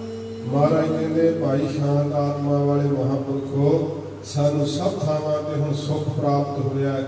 ਅਥਵਾ ਮਹਾਰਾਜ ਕਹਿੰਦੇ ਭਾਈ ਜਿਹਨੂੰ ਇਹ ਅਵਸਥਾ ਗਿਆਨ ਦੀ ਪ੍ਰਾਪਤ ਹੁੰਦੀ ਹੈ ਨਾ, ਉਹਨੂੰ ਸਭ ਥਾਵਾਂ ਤੇ ਸੁੱਖ ਬਣ ਜਾਂਦਾ। ਚਾਹੇ ਸ਼ੀਸ਼ ਤੇ ਆਰਾ ਫਿਰਦਾ ਹੋਵੇ ਤਾਂ ਵੀ ਸੁੱਖ ਨਹੀਂ ਮਿਲਦਾ, ਚਾਹੇ ਸਾਧ ਸੰਗਤ ਜੀ ਚਰਖੜੀਆਂ ਤੇ ਚੜ ਜਾਈਏ ਤਾਂ ਵੀ ਇਹ ਸੁੱਖ ਨਹੀਂ ਮਿਲਦਾ। ਕਿਹਾ ਸੀਗਾ ਕਹਿੰਦੇ ਆ ਉਹ ਜਿਹੜਾ ਜਗਰੀਆ ਖਾਨ ਸੀਗਾ, ਉਹ ਕਹਿਣ ਲੱਗਾ ਭਾਈ ਤਾਰੂ ਸਿੰਘ ਸਾਹਿਬ ਨੂੰ ਕਿ ਤਾਰੂ ਸਿੰਘ ਚਖੜੀ ਦਾ ਸਵਾਲ ਕਿਵੇਂ ਦਾ ਲੱਗਾ? ਹੱਸ ਕੇ ਭਾਈ ਸਾਹਿਬ ਕਹਿੰਦੇ ਜੇ ਚਖੜਾਂ ਤੇ ਚੜ ਕੇ ਦੇਖ ਲੈ, ਇਹ ਤਾਂ ਕਹਿੰਦੇ ਕਲਗੀਆਂ ਵਾਲੇ ਪਾਤਸ਼ਾਹ ਨੇ ਸਾਨੂੰ ਹੀ ਬਖਸ਼ਿਆ ਹੋਇਆ। ਇਹ ਆਨੰਦ ਤਾਂ ਸਾਡੇ ਹਿੱਸੇ 'ਚ ਆਇਆ, ਜਿਨ੍ਹਾਂ ਨੂੰ ਚਰਖੜੀ ਤੇ ਚੜਿਆ ਵੀ ਰਸ ਨਹੀਂ ਸਾਧ ਸੰਗਤ ਜੀ ਵਿਸਰਦਾ ਹੈ। ਭਾਈ ਮਤੀ ਦਾਸ ਜੀ ਨੇ ਕਿਹਾ ਸੀ ਨਾ ਮੋਹਿ ਆਰਾ ਪਿਆਰਾ ਲੱਗਦਾ ਹੈ, ਆਰੇ ਦੇ ਦੰਦੇ ਉਹਨਾਂ ਨੂੰ ਇੰਨੇ ਰਸਦਾਇਕ ਲੱਗਦੇ ਆ। ਤੇ ਜਦੋਂ ਇਹ ਕਹਿਣ ਨੂੰ ਬੜਾ ਸੌਖਾ ਹੁੰਦਾ ਹੈ, ਜਦੋਂ ਉਸ ਸੀਨ ਨੂੰ ਆਪਣੇ ਜਿਹਨ ਵਿੱਚ ਖਿੱਚੀਏ ਨਾ, ਲੱਕੜ ਦੇ ਠੋਣੇ ਗੱਡੇ ਗਏ, ਛਾਤੀ ਤੱਕ ਫੱਟੇ ਕੱਸ ਦਿੱਤੇ ਗਏ। ਭਾਈ ਸਾਹਿਬ ਨੇ ਸੀਸ ਤੇ ਜਦੋਂ ਆਰਾ ਰੱਖਿਆ ਤੇ ਪੁੱਛਿਆ ਕੀ ਅੰਤਮ ਇੱਛਾ ਹੈ? ਮੇਰਾ ਮੁਖ ਸਤਿਗੁਰ ਵੱਲ ਕਰਿਓ ਕਿ ਹਮ ਮਤੀ ਦਾਸ ਬਲਵੀਰ ਨੇ। ਭਾਈ ਸਾਹਿਬ ਕਹਿੰਦੇ ਬਸ ਇਹੀ ਅੰਤਮ ਇੱਛਾ, ਜਦੋਂ ਮੇਰੇ ਅੰਦਰਲੇ ਸਵਾਸ ਨਿਕਲ ਰਹੇ ਹੋਣ, ਨੇਤਰਾਂ ਦੇ ਨਾਲ ਗੁਰੂ ਤੇਗ ਬਹਾਦਰ ਸਾਹਿਬ ਦਾ ਦਰਸ਼ਨ ਹੋ ਗਿਆ। ਤੇ ਸਾਧ ਸੰਗਤ ਜੀ ਸਾਡਾ ਇਤਿਹਾਸ ਹੈ, ਸੀਸ ਤੇ ਰੱਖਿਆ ਆਰਾ ਉਹ ਲੱਕੜ ਦੇ ਫੱਟੇ ਇਸ ਕਰਕੇ ਨਹੀਂ ਸੀ ਕੱਸੇ ਕਿ ਭਾਈ ਸਾਹਿਬ ਛਡਾ ਕੇ ਨਾ ਦੌੜ ਜਾਣ, ਕਿਉਂਕਿ ਜਿਸਮਾਨੀ ਸਰੀਰ ਵਿੱਚੋਂ ਲੋਹੇ ਦਾ ਆਰਾ ਬਹੁਤ ਜਲਦ ਆਰ ਪਾਰ ਹੋ ਜਾਂਦਾ। ਲੱਕੜ ਦੇ ਫੱਟੇ ਇਸ ਕਰਕੇ ਕੱਸੇ ਗਏ ਸੀ ਕਿ ਲੱਕੜ ਦੇ ਵਿੱਚ ਆਰੇ ਨੂੰ ਵੱਧ ਸਮਾਂ ਲੱਗੇਗਾ ਤੇ ਵੱਧ ਕਸ਼ਟ ਦਿੱਤਾ ਜਾ ਸਕੇਗਾ। ਜਦੋਂ ਭਾਈ ਸਾਹਿਬ ਨੇ ਖੋਪੜੇ ਨੂੰ ਨੱਕ ਦੇ ਸੇਧ ਨਾਲ ਚੀਰਿਆ, ਆਪ ਜੀ ਨੇ ਇੱਕ ਓੰਕਾਰ ਤੋਂ ਜਪਜੀ ਸਾਹਿਬ ਦਾ ਪਾਠ ਆਰੰਭ ਕੀਤਾ। ਮੂੰਹ 'ਚ ਉਂਗਲਾਂ ਪਾ ਕੇ ਮੁਸਲਮਾਨ ਇਕੱਠੇ ਹੋਏ ਹਜ਼ਾਰਾਂ ਲੋਕ ਵੇਖ ਰਹੇ ਸਨ। ਦੀਵਾਨ ਮਤੀ ਦਾਸ ਜੀ ਨੇ ਕਿਹੋ ਜੀ ਪ੍ਰੀਤ ਨਾਮ ਦੇ ਨਾਲ ਪ੍ਰਗਟ ਕਰਕੇ ਦਿਖਾਈ। ਭਾਈ ਸਾਹਿਬ ਦੇ ਨੱਕ ਨਾਲੋਂ ਸੇਧ ਨਾਲ ਚੀਰਦਾ ਹੋਇਆ ਆਰਾ ਜਦੋਂ ਗਰਦਨ ਦੇ ਵਿੱਚ ਉਤਰਿਆ ਹੈ, ਛਾਤੀ ਨੂੰ ਚੀਰਦਾ ਹੋਇਆ ਜਦੋਂ ਸਰੀਰ ਨੂੰ ਦਫਾੜ ਕਰ ਗਿਆ, ਭਾਈ ਸਾਹਿਬ ਨੇ ਲਿਖਿਆ ਉਦੋਂ ਪੰਜ ਪ੍ਰਵਾਨ ਦੀ ਪੌੜੀ ਚੱਲ ਰਹੀ ਸੀ। ਜਦੋਂ ਭਾਈ ਸਾਹਿਬ ਦਾ ਸਰੀਰ ਦਫਾੜ ਹੋਇਆ, ਸੁਖ ਹੋਇਆ ਸੁਖ ਹੋਵਾ ਸਭਨੀ ਥਾਈ। ਉਹਨਾਂ ਨੂੰ ਜੇ ਬੈੱਡ ਤੇ ਪਏ ਨਾ ਪੋਲੇ ਗੱਦੇ ਦੇ ਉੱਤੇ, ਉੱਥੇ ਵੀ ਉਹੋ ਹੀ ਸੁੱਖ ਹੈ। ਜੇ ਸ਼ੀਸ਼ ਤੇ ਆਰਾ ਚੱਲ ਰਿਹਾ, ਉੱਥੇ ਵੀ ਉਹੋ ਹੀ ਸੁੱਖ ਹੈ। ਤੇ ਭਾਈ ਸਾਹਿਬ ਭਾਈ ਸੰਤੋਖ ਸਿੰਘ ਜੀ ਨੇ ਲਿਖਿਆ ਦੋਨੋਂ ਤਨ ਤੇ ਜਪਜੀ ਪੜ੍ਹੈ, ਦੇਖਤ ਸਭ ਕੇ ਅਚਰਜ ਪੜ੍ਹੈ। ਵੇਖ ਵੇਖ ਕੇ ਲੋਕ ਹੈਰਾਨ ਹੋ ਗਏ। ਦੋਹਾਂ ਟੁਕੜਿਆਂ ਵਿੱਚੋਂ ਪੰਜ ਪ੍ਰਵਾਨ ਦੀ ਪੌੜੀ ਤੋਂ ਅੱਗੇ ਜਪਜੀ ਸਾਹਿਬ ਦਾ ਪਾਠ ਸੰਪੂਰਨ ਹੋਇਆ। ਟੁਕੜੇ ਧਰਤੀ ਤੇ ਡਿੱਗ ਗਏ ਸੀ, ਠੋਣਿਆਂ ਨਾਲ ਲਮਕ ਗਏ ਸੀ, ਪਰ ਭੋਗ ਪੈ ਰਿਹਾ ਸੀ ਜਿਨੀ ਨਾਮ ਤੇ ਆਇਆ ਗਏ ਮਸਕਤ ਕਾਲ, ਨਾਨਕ ਤੇ ਮੁਖ ਉਜਲੇ ਕੀਰਤੀ ਸ਼ੁਕਰੀ। ਇਹ ਉਹਨਾਂ ਨੂੰ ਸਭ ਥਾਵਾਂ ਤੇ ਸੁੱਖ ਹੋਇਆ। ਅਸੀਂ ਤਾਂ ਸਾਧ ਸੰਗਤ ਜੀ ਸਰੀਰ ਦਾ ਕਸ਼ਟ ਨਹੀਂ ਜਾ ਸਕਦੇ। ਸੂਈ ਵੱਜੀ ਦਾ ਸਾਨੂੰ ਦਰਦ ਹੁੰਦਾ ਹੈ, ਉਹ ਇਸੇ ਕਰਕੇ ਹੁੰਦਾ ਹੈ ਕਿ ਸ਼ਬਦ ਨਾਲ ਸੁੱਖ ਨਹੀਂ ਜੁੜਦੀ। ਸੱਚੇ ਪਾਤਸ਼ਾਹ ਜੀ ਦੇ ਨਾਮ ਦੀ ਕਮਾਈ ਨਹੀਂ ਸਾਥੋਂ ਹੁੰਦੀ। ਜਦੋਂ ਸ਼ਬਦ ਨਾਲ ਜ਼ਿੰਦਗੀ ਜਿਉਣ ਦਾ ਅਭਿਆਸ ਪੱਕ ਜਾਵੇ, ਉਦੋਂ ਇਹ ਬਖਸ਼ਿਸ਼ ਮਹਾਰਾਜ ਨੂੰ ਕਹਿੰਦੇ ਮਿਲਦੀ ਹੈ। ਸਭ ਥਾਵਾਂ ਤੇ ਸੁੱਖ ਹੀ ਸੁੱਖ ਹੋ ਜਾਂਦਾ ਹੈ। ਇਹ ਗੁਰੂ ਸਾਹਿਬ ਨੇ ਕੇਵਲ ਬਚਨ ਕਹੇ ਨਹੀਂ। ਜਦੋਂ ਮਹਾਰਾਜ ਤੱਤੀ ਤਵੀ ਤੇ ਬੈਠੇ ਸੀ ਤੇ ਸਾਈਂ ਮੀਆਂ ਮੀਰ ਜੀ ਨੇ ਕਿਹਾ ਸੀ, ਮਹਾਰਾਜ ਕੀ ਆਪ ਨੂੰ ਤੱਤੀ ਤਵੀ ਦਾ ਸੇਕ ਨਹੀਂ ਪਾਉਂਦਾ? ਆਪ ਦੇ ਸ਼ੀਸ਼ ਤੇ ਅੰਗਿਆਰਾਂ ਵਰਗਾ ਰੇਤਾ ਪੈ ਰਿਹਾ, ਇਹਦਾ ਸੇਕ ਨਹੀਂ ਆਪ ਨੂੰ ਲੱਗਦਾ? ਹਜ਼ੂਰ ਪ੍ਰਸੰਨ ਚਿੱਤ ਕਹਿੰਦੇ, ਸਾਈਂ ਜੀ ਸਾਨੂੰ ਤੱਤੀ ਤਵੀ ਇਉਂ ਮਹਿਸੂਸ ਹੋ ਰਹੀ ਹੈ ਜਿਵੇਂ ਅੰਮ੍ਰਿਤ ਸਰੋਵਰ ਦੇ ਠੰਡੇ ਜਲ ਵਿੱਚ ਬੈਠੇ ਹੋਏ। ਇਹ ਜਿਹੜਾ ਸਾਡੇ ਸੀਸ ਤੇ ਰੇਤਾ ਪੈ ਰਿਹਾ, ਸਾਨੂੰ ਇਉਂ ਮਹਿਸੂਸ ਹੋ ਰਿਹਾ ਜਿਵੇਂ ਗੁਰਸਿੱਖ ਸਾਡੇ ਸੀਸ ਤੇ ਚੌੜ ਕਰ ਰਹੇ। ਇਹ ਗੁਰੂ ਅਰਜਨ ਸਾਹਿਬ ਜੀ ਮਹਾਰਾਜ ਕਹਿ ਸਕਦੇ ਆ, ਸੁਖ ਹੋਆ ਸਭ ਥਾਈ ਉਹਨਾਂ ਨੂੰ ਸਾਧ ਸੰਗਤ ਜੀ ਜਿਨ੍ਹਾਂ ਦੇ ਹਿਰਦੇ ਵਿੱਚ ਮਹਾਰਾਜ ਦਾ ਨਾਮ ਉਤਰਦਾ ਹੈ। ਹਜ਼ੂਰ ਕਹਿੰਦੇ ਉਹਨਾਂ ਨੂੰ ਸਭ ਥਾਵਾਂ ਤੇ ਭਾਈ ਸੁੱਖ ਦਾ ਅਨੁਭਵ ਹੁੰਦਾ ਹੈ। ਪਾਰ ਬ੍ਰਹਮ ਪੂਰਨ ਪਰਮੇਸ਼ਰ ਰਬ ਰਹਿਆ ਸਭਨੀ ਜਾਈ।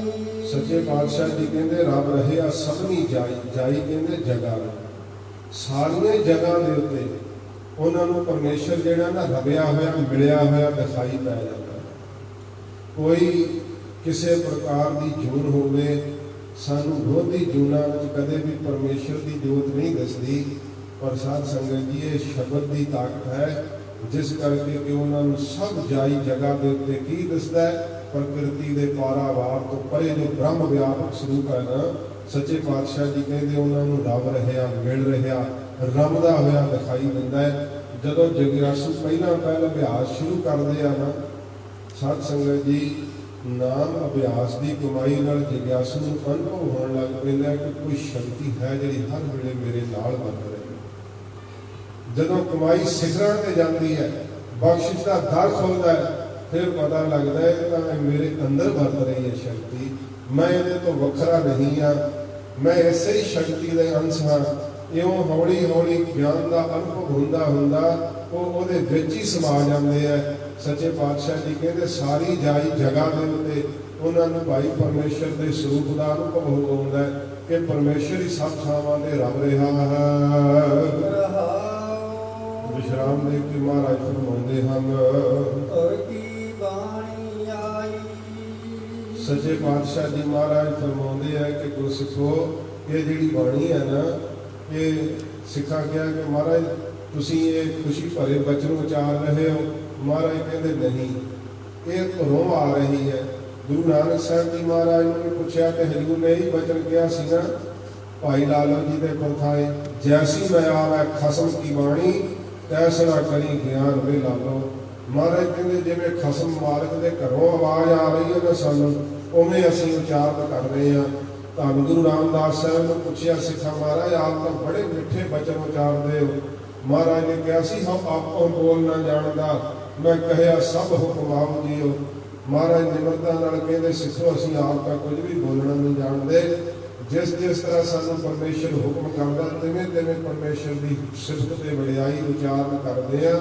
ਹਜ਼ੂਰ ਕਹਿੰਦੇ ਬਾਣੀ ਜਿਹੜੀ ਹੈ ਨਾ ਧਰੋਂ ਨਿਰੰਕਾਰ ਦੇ ਘਰੋਂ ਭਾਈ ਚੱਲ ਕਰਕੇ ਆਈ ਹੈ। ਇਸ ਬਾਣੀ ਨੇ ਮਹਾਰਾਜ ਕਹਿੰਦੇ ਭਾਈ ਜੀਆਂ ਦੀ ਜਿਹੜੇ ਜਿਹੜੇ ਇਹਦੇ ਨਾਲ ਜੁੜੇ ਆ ਸਾਰੀ ਚਿੰਤਾ ਮੇਟ ਦਿੱਤੀ। ਇਹਦੇ ਤੇ ਇੱਕ ਪ੍ਰਕਰਣ ਇਤਿਹਾਸ ਵਿੱਚ ਆਉਂਦਾ ਹੈ, ਬਾਣੀ ਕਿਵੇਂ ਚਿੰਤਾ ਮੇਟਦੀ ਹੈ। ਸਾਧ ਸੰਗਤ ਜੀ, ਗੁਰੂ ਗੋਬਿੰਦ ਸਿੰਘ ਸਾਹਿਬ ਜੀ ਮਹਾਰਾਜ ਦਾ ਲੱਗਿਆ ਹੋਇਆ ਦਰਬਾਰ, ਕਹਿੰਦੇ ਨਾਰਦ ਮੁਖੀ ਜੀ ਨਾਲ ਨਾਰਦ ਮੁਨੀ ਜਿਹੜਾ ਸੀ ਉਹ ਭੇਸ ਵਟਾ ਕੇ ਮਹਾਰਾਜ ਜੀ ਦੇ ਦਰਸ਼ਨ ਕਰਨ ਆਇਆ ਤੇ ਹਮਾਇੂ ਪੰਛੀ ਦੇ ਖੰਭ ਮਹਾਰਾਜ ਨੂੰ ਭੇਟ ਕਰ ਗਿਆ ਦਰਸ਼ਨ ਕਰਕੇ। ਸਤਿਗੁਰੂ ਜੀ ਨੇ ਸਿੰਘਾਂ ਨੂੰ ਕੋਲ ਬੁਲਾਇਆ, ਕਿਹਾ ਕਿ ਇਹਨਾਂ ਖੰਭਾਂ ਨੂੰ ਹੱਥੋਂ ਨਹੀਂ ਛੱਡਣਾ, ਸਾਡੇ ਤੀਰਾਂ ਨਾਲ ਜੜ ਕੇ ਲਿਆਓ। ਸਤਿਗੁਰੂ ਜੀ ਨੇ ਆਗਿਆ ਦਿੱਤੀ, ਕਾਰੀਗਰਾਂ ਨੇ ਤੀਰਾਂ ਦੇ ਨਾਲ ਖੰਭ ਜੜਨਾ। ਮਹਾਰਾਜ ਜੀ ਨੇ ਫਿਰ ਖਾਲਸੇ ਨੂੰ ਦਿਖਾਉਣਾ ਸੀ। ਮਹਾਰਾਜ ਕਹਿੰਦੇ ਅਸੀਂ ਆਪਣੇ ਧਨੁਸ਼ ਦੇ ਵਿੱਚੋਂ ਤੀਰ ਛੱਡਣੇ ਆ, ਜਿਹੜਾ ਤੀਰ ਨੂੰ ਚੱਕ ਕੇ ਪਹਿਲਾਂ ਲੈ ਕੇ ਆਊਗਾ ਉਹਦੇ ਤੇ ਸਾਡੀ ਖੁਸ਼ੀ ਹੋਵੇਗੀ। ਮਹਾਰਾਜ ਜੀ ਨੇ ਇੱਕ ਇੱਕ ਕਰਕੇ 5 ਤੀਰ ਛੱਡ ਦਿੱਤੇ। ਬਹੁਤ ਸਾਰਾ ਪਿੱਛਾ ਕੀਤਾ ਸਿੰਘਾਂ ਨੇ, ਸੰਗਤਾਂ ਨੇ ਨਹੀਂ।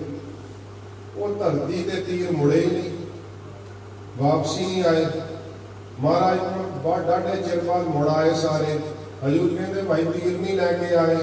ਕਹਿੰਦੇ ਸੱਚੇ ਪਾਤਸ਼ਾਹ ਉਹ ਤੀਰ ਸਾਨੂੰ ਦਿਸੇ ਤਾਂ ਸਹੀ ਆਕਾਸ਼ ਵਿੱਚ ਜਾਂਦੇ ਹੋਏ, और महाराज मुड़ धरती ते आए नहीं, तो अखां तो सामणों गायब हो गए। असी तो बहुत दूर तक लभदे आए, वो असल में तीर महाराज धरती ते आए ही नहीं। सच्चे पातशाह जी महाराज कहते खालसा जी तुहानूं सिक्ख्या दित्ती है। महाराज समझ नहीं पई की सिक्ख्या दित्ती, आप दसो। सतगुरु जी कहते खंभ जिहड़े सी ना साडे तीरां नाल जड़े हुए, ये हुमायूं पंछी दे खंभ सी। महाराज कहते इन्हां खंभां च विशेषता हुंदी है, जिथे हुमायूं पंछी रहिंदा हुंदा ना, ये उसे देश में चले जाते हैं। जिहड़ी मर्जी चीज़ इन्हां नाल जड़दे हो उन्होंने भी उसे देश च लै जाते हैं। इस करके हुमायूं पंछी के देश च साडे तीर पहुँच गए, धरती ते सच बात आए ही नहीं, इस करके तुहानूं प्राप्त नहीं हो। महाराज ये तुसीं दृष्टांत की समझाया है। सतगुरु जी कहते जिहड़ी ये धुर की बाणी है ना, ये खंभ ने धुरों निरंकार दे घरों आई है, ते तुहाडे शरीर जिहड़े आ तीरां दी न्याई है। जिहड़े अपने शरीर रूपी तीरां दे नाल गुरबाणी रूपी खंभां नूं जड़ लैणगे, ते गुरबाणी कित्थों आई है? हजूर ने कहा ना धुर की बाणी आई, ये धुरों निरंकार दे घरों आई है। ते जिहड़ा अपने मन दे अंदर गुरबाणी रूपी खंभां नूं जड़ लऊगा, वो फिर गुरबाणी कित्थे लैके जाऊगी? जिथों आई है, धुरों ही सचखंड विच लै जाऊगी। फिर सतगुरु जी की बाणी महाराज कहते भाई इस बाणी दे नाल जुड़ने करके सब चिंतावां फिक्र जिहड़े आ मुक जांदे आ। दयाल पुरख मेहरबाना, सब दे उत्ते दया दा आप जो घर है, दया करने वाला वाहिगुरु। महाराज कहते भाई वो सदा ही मेहरबान है। मेहरबान मेहरबान साहेब मेरा मेहरबान, जी सगल को दे दान। सतगुरु जी कहते हो तो सदा ही मेरा वाहिगुरु भाई मेरा करता है। हर नानक साथ वखाना, धन गुरु अर्जन देव सच्चे पातशाह जी महाराज कहते भाई ये हरि की पवित्र उपमा असी सच रूप में बखियान की है। ये सच्चे पातशाह जी कहते असी सच कहना किया है। कोई ये ना समझे मोहर ला दी है हजूर ने कि ये उन्हें ही शायद ख्याल रूप में कहे है। नहीं, महाराज कहते भाई ये सच्चा वचन साडे को हरि ने कहाया है। जिहड़ा भी धुन की बाणी दे नाल जुड़ेगा वो मोक्ष नूं प्राप्त होवेगा, सचखंड जा समावेगा। ये साध संगत जी हजूर ने आप कृपा की, श्री मुखवाक बख्शिया। सच्चे पातशाह जी महाराज ने रहमत की, आप जी ने जुड़ करके शब्द की कथा सरवण की है। आरंभ में भावें थोड़ी हिलजुल होंदी सी, क्योंकि जदों ਸਰੋਤਾ टिक जाए ना, जिमें हुण तुसीं टिके हुए हो, हुण भावें 4 घंटे होर कथा कराई जाए, तुहानूं भी समय का नहीं पता लगना, मैनूं भी नहीं पता लगना। जो तुहाडे इधर उधर नूं सिर फिरन लग जाण, इधर उधर नूं गोडे चक्कण लग जाओ, फिर मैनूं भी गोडियां दी पीड़ होण लग पैंदी है, शरीर की बिरती आ जाती भी थक गए हैं कि समाप्ति करिए।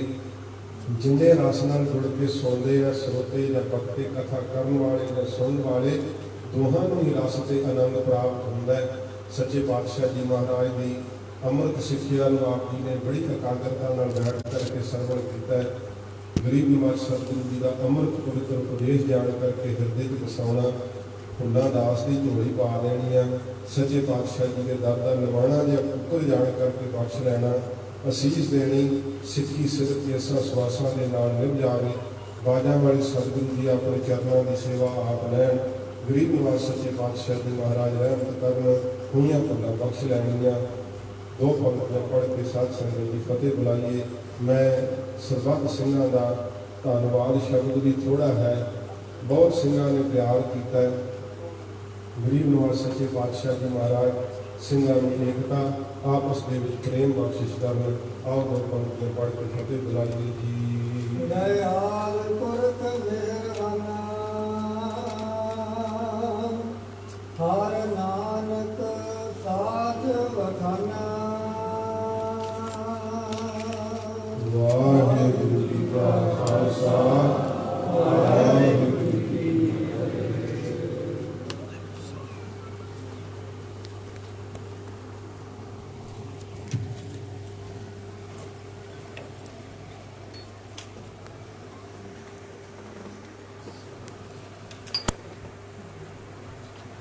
परम सम्मान दो गुरु प्यारी साध संगत जी, गज के फतेह बुलाओ। वाहिगुरू जी का खालसा, वाहिगुरू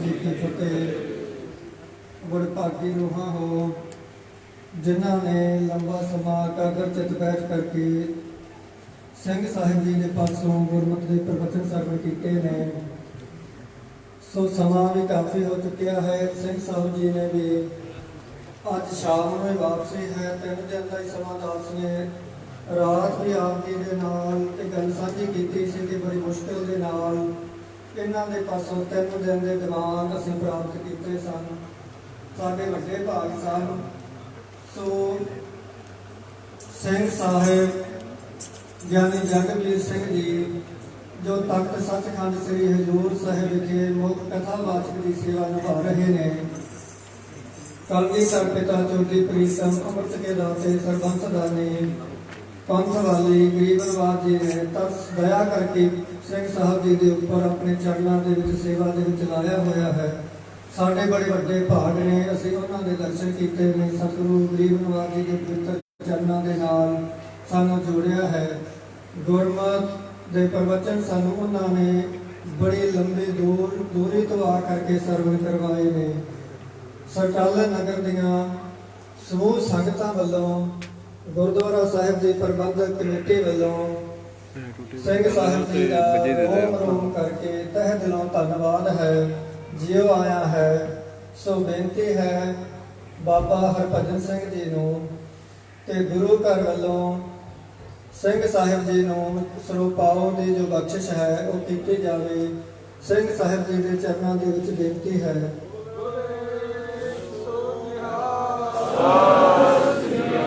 फिर ਸਿੰਘ ਸਾਹਿਬ जी का रोम रोम करके सारिया संगतां वल्लों प्रबंधक कमेटी वल्लों धन्नवाद। वो आपां बाबा मक्कन सिंह जी तो सरवण करांगे। उस तो पहला 5 मिनट वास्ते बाबा हरभजन सिंह जी वो आप जी के नाल कुछ विचारां साझियां करनगे। वाहिगुरू जी का खालसा वाहिगुरू जी की फतेह।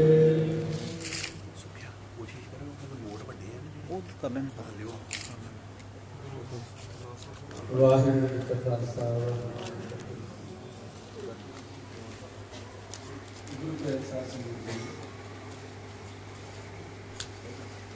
जिस आनंद के विच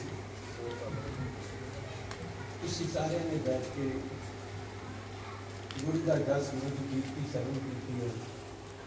इस तो अगे कहण ते कोई गल है कोई गल है। इको चीज जितों अज आप धारण करनी है कि संगत करनी है। चाहे असीं जिन्ना मर्जी नित्य करते हैं जो मर्जी करते पर उसका फल कदों मिलता जो संगत जो संगत करते हैं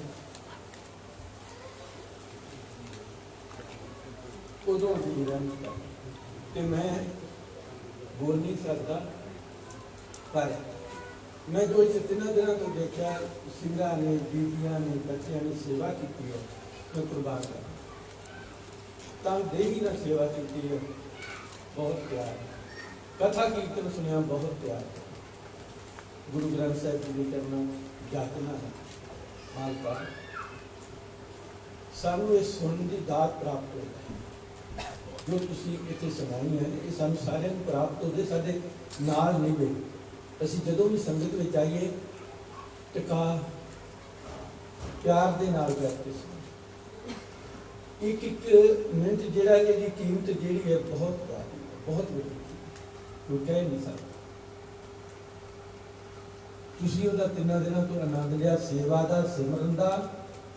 ये सारियां चीज़ां नाल आ के छोटे छोटे बच्चों को देखता किन्ने प्यार के विच वो खेड रहे हैं तो आनंद लै रहे।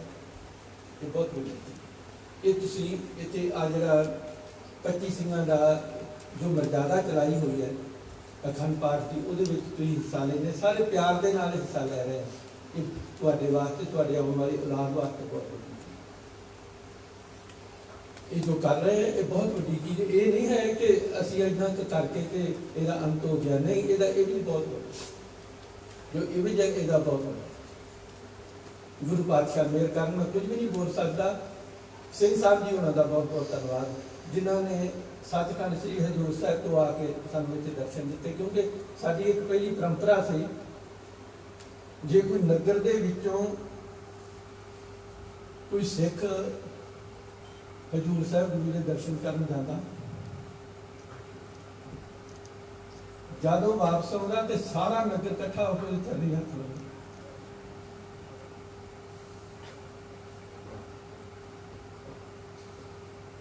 ਇਹ ਸਾਡੇ ਪ੍ਰਤੀ ਆਏ ਬਹੁਤ ਵੱਡੀ ਚੀਜ਼ ਹੈ, ਕਿਉਂਕਿ ਅਸੀਂ ਇਹਨਾਂ ਤੋਂ ਆਪਣੇ ਗੁਰੂ ਦੇ ਦਰਸ਼ਨ ਕਰਦੇ, ਅਸੀਂ ਇਹਨਾਂ ਤੋਂ ਆਪਣੇ ਗੁਰੂ ਦੇ ਦਰਸ਼ਨ ਕਰਦੇ। ਮੈਂ ਇੰਨਾ ਹੀ ਕੁਝ ਕਹਿਣਾ ਚਾਹੁੰਦਾ ਜਾਤ ਸਾਰਿਆਂ ਦਾ ਧੰਨਵਾਦ ਕਰਨਾ। ਗੁਰੂ ਗ੍ਰੰਥ ਸਾਹਿਬ ਜੀ ਦਾ ਬਹੁਤ ਬਹੁਤ ਧੰਨਵਾਦ। ਭਾਈ ਸਾਹਿਬ ਜੀ ਉਹਨਾਂ ਜਿਨ੍ਹਾਂ ਨੇ ਇਹ ਟਾਈਮ ਦਿੱਤਾ ਕਿ ਮੈਂ ਬੋਲ ਨਹੀਂ ਸਕਦਾ, ਆਨੰਦ ਹੀ ਇਹਨਾਂ ਦਾ। ਵਾਹਿਗੁਰੂ ਜੀ ਕਾ ਖਾਲਸਾ, ਸਤਿਨਾਮ ਵਾਹਿਗੁਰੂ ਸਾਹਿਬ ਜੀਓ। ਰਾਮ ਕਲੀ ਮਹੱਲਾ ਤੀਜਾ। ਆਨੰਦ ਇੱਕ ਓੰਕਾਰ ਸਤਿਗੁਰ ਪ੍ਰਸਾਦ। ਆਨੰਦ ਪਾਇਆ ਮੇਰੀ ਮਾਏ, ਸਤਿਗੁਰੂ ਮੈਂ ਪਾਇਆ, ਸਤਿਗੁਰ ਤਾਂ ਪਾਇਆ, ਸਹਿਜ ਸ੍ਰਿਤੀ ਮਨ ਵਜੀਆਂ।